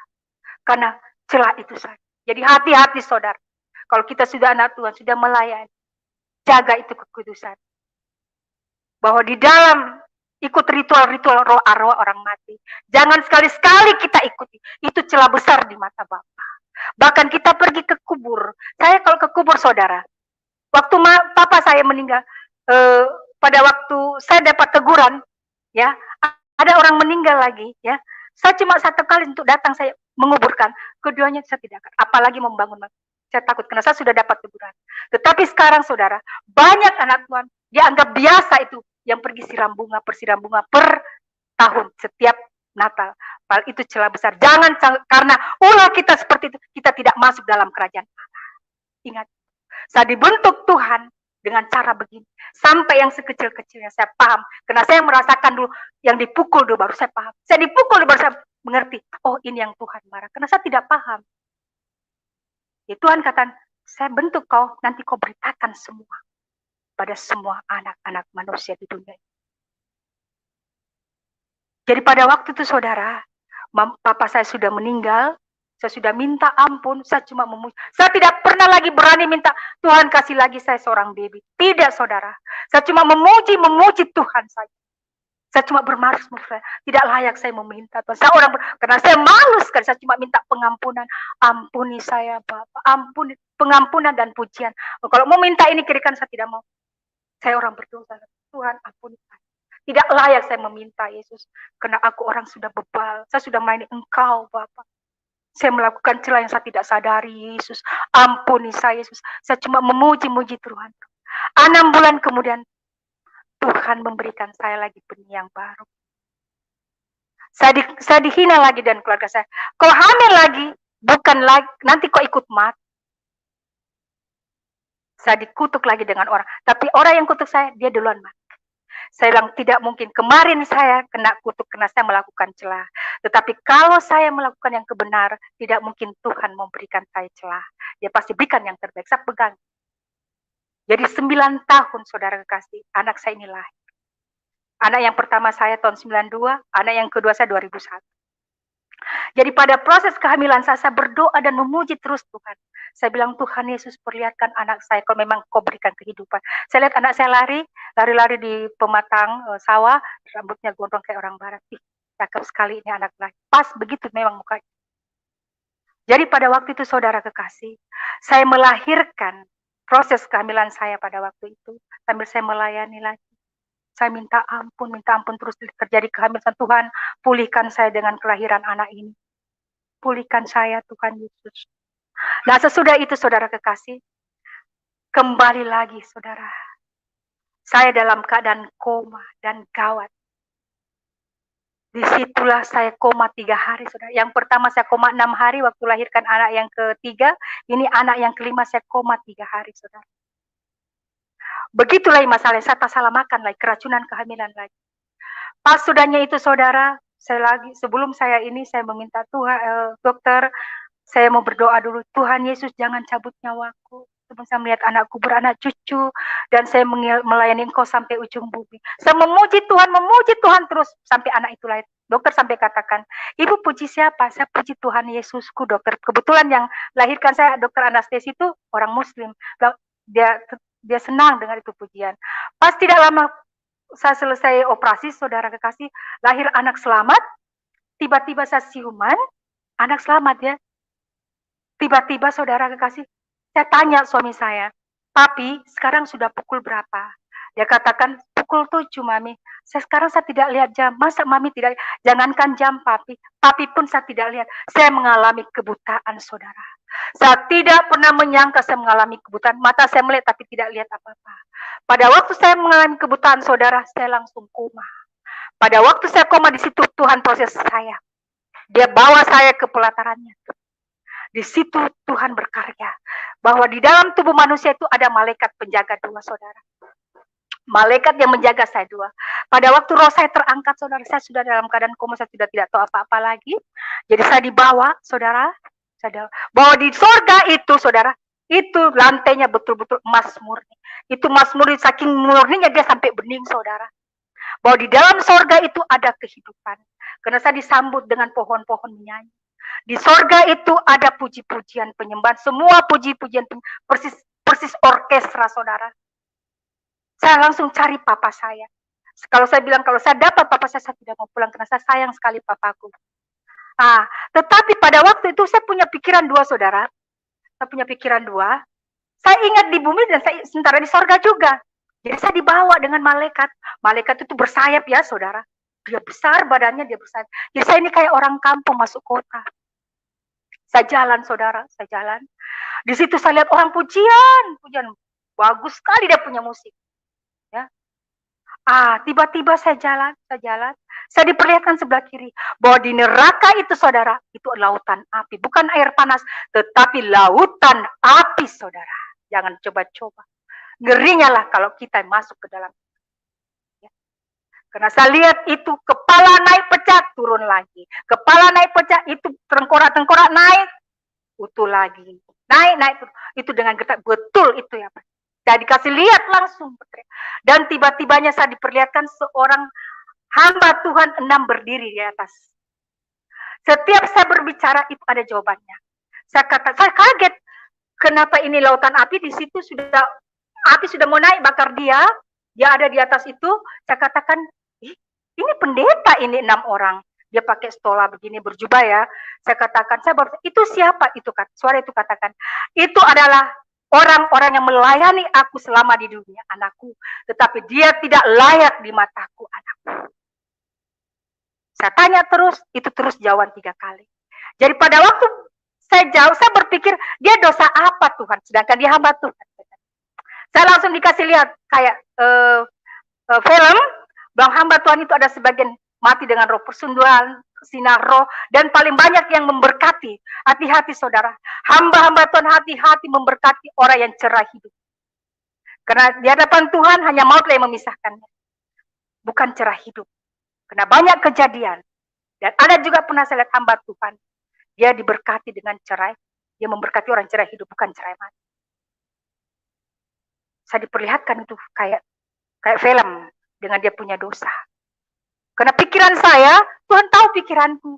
Saya baru mau bertanya apa dosanya, langsung jalan itu. Begitu kejamnya ini orang. Pantas Tuhan Yesus bilang kau tidak layak. Saya langsung bilang, Tuhan Yesus ampuni saya. Saya langsung ingat saya punya diri, ampuni saya Bapa. Saya orang berdosa. Saya jalan lagi. Saya masih mau dibawa terus. Tapi saya ingat di dunia juga, saya ingat anak saya juga ingat suami saya. Jadi 2 bercabang saya punya pikiran, saudara. Sesudah itu, saudara, saya jalan-jalan, dia masih mau bawa tempat yang bagus sekali, tapi saya tiba-tiba, Tuhan juga tahu punya perasaan, saya bilang, saya mau pulang. Tiba-tiba ada satu kaki, 2 kaki, begini berdiri, ya, itu kaki menyala. Saya bilang, langsung saya tahu ini kaki Tuhan. Tiba-tiba saya datang, saya pergi memeluk kaki itu. Saya bilang, ini kaki Tuhan Yesus ini. Tapi mata saya tidak sanggup melihat sampai ke atas. Lutut paha ke atas saya tidak sanggup. Saya cuma pegang sampai lututnya dan saya tertimpuk. Saya peluk itu seakan-akan seorang anak yang rindu sama papanya. Saya katakan, saya tunduk dan menangis. Air mata saya menetes 3. Saya lihat itu 3 tetes air mata saya. Saya bilang, Bapa, pulangkan saya, Bapa. Pulangkan saya, Bapa. Saya meratap. Masih banyak orang belum mengenal nama Bapa. Pulangkan saya, Bapa. Saya merengek di hadapan Tuhan. Pulangkan saya, Bapa. Masih banyak orang belum mengenal nama Bapa. Cuma itu perkataan saya sama Tuhan, saudara. Suara itu katakan, pulangkan, pulangkan dia. Dia itu menggelegar lagi seperti suara yang pertama saya pernah mengenal Tuhan Yesus. Tidak lama kemudian, saudara, roh saya itu diturunkan kembali. Saya mulai sadar kembali, saudara. Saya sadar, saya lupa, saya belum kenal siapa ini, siapa kenal. Saya punya pemikiran habis di atas kan. Lama kembali normal, saudara. Sesudah itu, saudara, ada suster katakan, ibu cek, babynya selamat. Yang selamat, baby. Karena saya sudah keseringan meninggal, baby. Jadi saya kurang percaya, adakah baby saya? Iya, diperlihat ini nyong mandi. Dalam putih. Terima kasih, Yesus. Puji namamu, Yesus. Hanya pujian terus saya berikan. Pujian terus. Karena waktu teguran itu saya selalu minta ampun sama Tuhan. Takut saya meminta, saya cuma memuji Tuhan. Sudah suami saya katakan, kamu tadi koma, kamu saya ceritakan tadi kamu begini, begini. Oh iya papi. Saya ceritakan juga penglihatan saya. Dan pada tahun 2001, Tuhan pakai saya terus melayani. Melayani. Banyak orang-orang seberang yang diselamatkan. Karena itu visi misi saya, saudara. Untuk orang-orang yang seberang yang belum mengenal Yesus. Hatiku hancur jika orang-orang seberang tidak mengenal Yesus. Celakalah, saudara. Jadi, saudara, pada waktu tahun 2008, mama saya ini, tinggal mama saya kan, mama saya ini, dia panggil saya, saudara. Dia katakan, Tut, kau jangan pulang terlalu lama. Karena kalau kau pulang terlalu lama, saya takut, Tut. Saya tidak takut, kenapa, Ma? Saya takut, Tut. Ada orang gondrong baru-baru sama mama. Maksudnya mama bilang apa? Ini baru-baru belum panas tempat duduknya, Tuti. Orang gondrong datang. Itu suara Tuhan kata, aku yang datang. Akulah dia. Saya langsung pergi ambil foto yang pernah Tuhan Yesus berikan sama saya. Saya ambil itu foto, saya bilang, Mama, bukan itu nih, Yesus itu yang datang, yang gondrong itu. Mama, saya langsung pegang paha Mama, saya bersimpuh. Mama, Yesus bilang apa, Ma? Yesus itu bilang sama saya cubit saya punya diri, saudara. Apa saya penglihatan ini atau mimpi? Atau memang nyata? Ini nyata langsung Mama saya komunikasi dengan Yesus ini. Komunikasi langsung.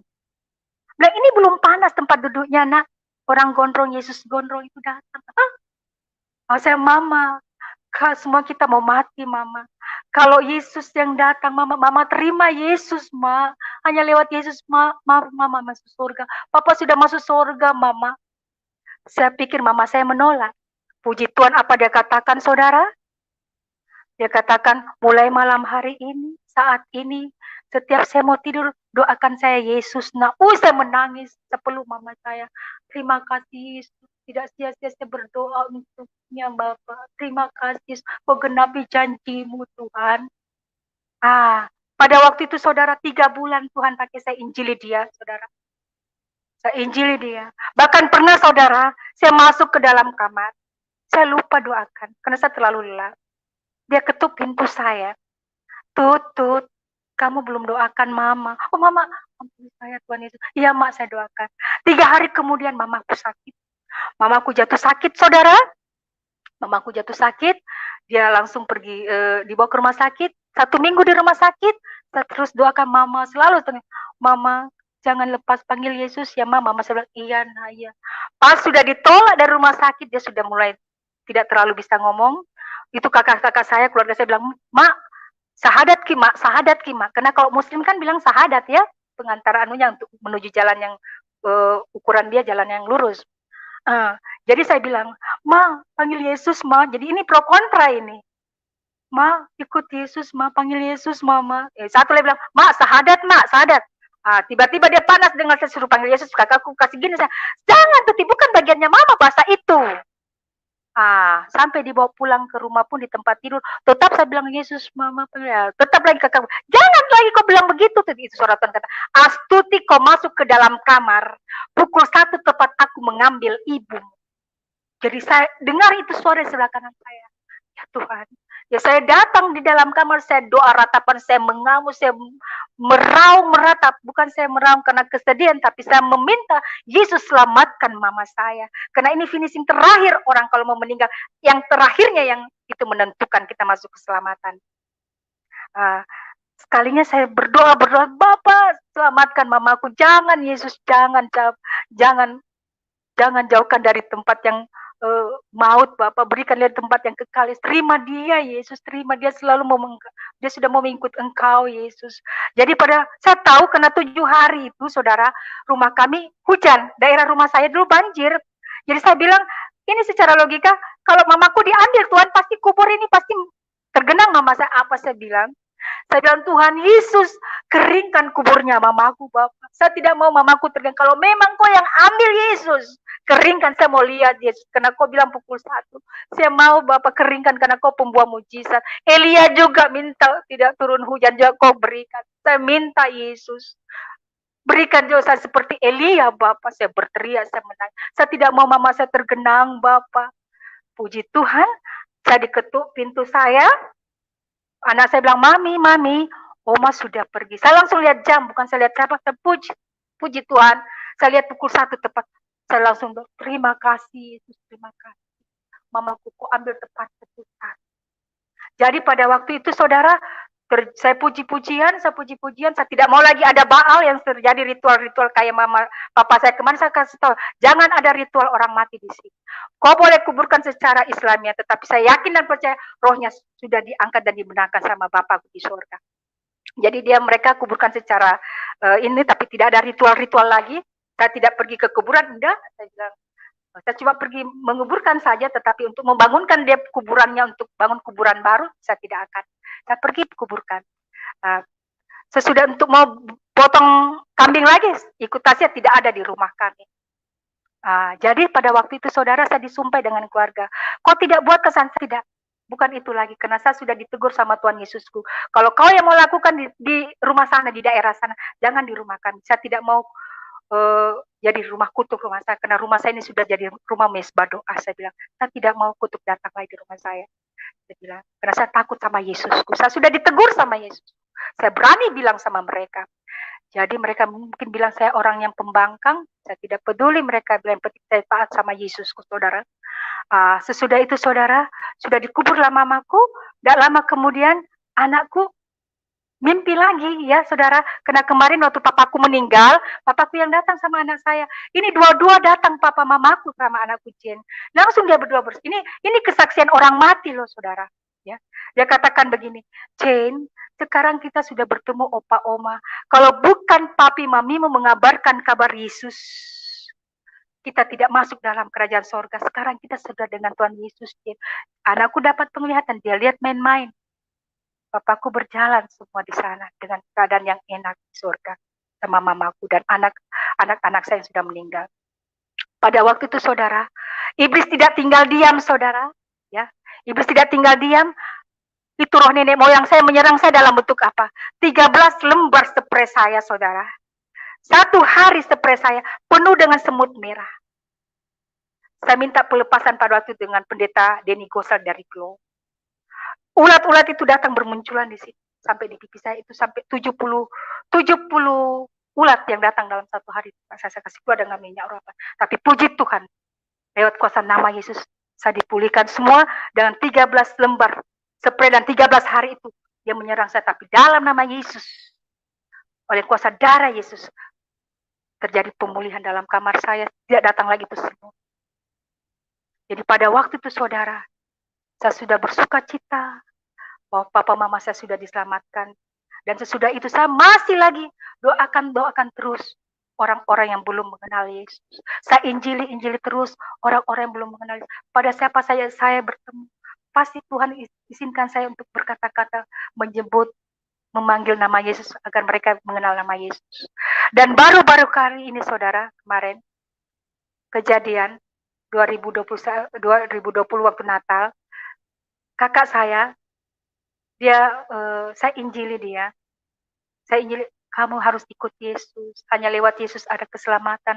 Hanya lewat Yesus ada jalan ke sorga. Dia datang Natal di rumah saya, saudara. Dia lihat foto besar di dalam kamar saya. Dia kata, Tuhan Yesusmu besar sekali ya. Saya, iya. Kalau kamu mau selamat, kau harus ikut itu. Saya tidak mengkristenkan kamu, tapi dia menyelamatkan kau nanti, Ermin. Pulang dari rumahnya, saudara. Ini dalam keadaan Natal. Maghrib dia pulang ke rumahnya, karena rumah saya jauh dari rumahnya, 4 kilo. Dia jatuh pada saat mau sembahyang, tiba-tiba tidak sadarkan diri, saudara. Dia hampir meninggal, saudara. Sebelum dia mau meninggal pada waktu, dia bilang, katakan, tolong panggilkan adik saya yang namanya Tuti. Jadi saya masih ada tamu banyak di rumah, saya dipanggil, bilang, kamu yang harus tolong kakakmu, sudah banyak orang berkumpul. Kalau orang sini bilang sudah saratul maut ya, kalau orang Makassar sudah saratul maut, napasnya sudah sampai di leher. Dia sudah panggilkan semua anak-anaknya, kasihan. Ada dukun 4 situ yang doa-doakan dia. Tiba-tiba saya naik Grab, motor kena saya datang jam 12, itu suara lagi katakan, Astuti, aku ambil saudaramu 15 menit lagi untuk kemuliaan namaku. Saya bilang, Tuhan Yesus, jangan Tuhan, kasihani dia, izinkan dia bersaksi dulu Bapak. Masih banyak anaknya Tuhan yang membutuhkan kasih sayang ibunya. Jadi saya lari terus, itu saya menangis di jalanan, itu tukang Grab pada bilang, kenapa ibu? Saya cepat deng, kakakku mau diambil Tuhan. Saya tidak pandang lagi saudara kekasih, ada dukun, ada berapa di situ yang membaca-baca dupa. Saya langsung datang di kakakku, saya doa meratap. Saya meratap di depan Tuhan. Dan Bapak jangan cabut nyawanya Bapak. Berikan roh kebangkitan bagi kakakku Yesus. Seperti Engkau berikan kebangkitan bagiku Yesus. Tolong kakakku Yesus. Tolong dia Bapak. Saya meratap dan menangis saudara. Pada waktu itu saya ambil tangannya. Doa penyerahan saya bilang, Min, kamu mau selamat. Panggil Yesus. Cuma doa sederhana, saudara. Sang Yesus, terima aku. Ikut saya, Min. Terima aku.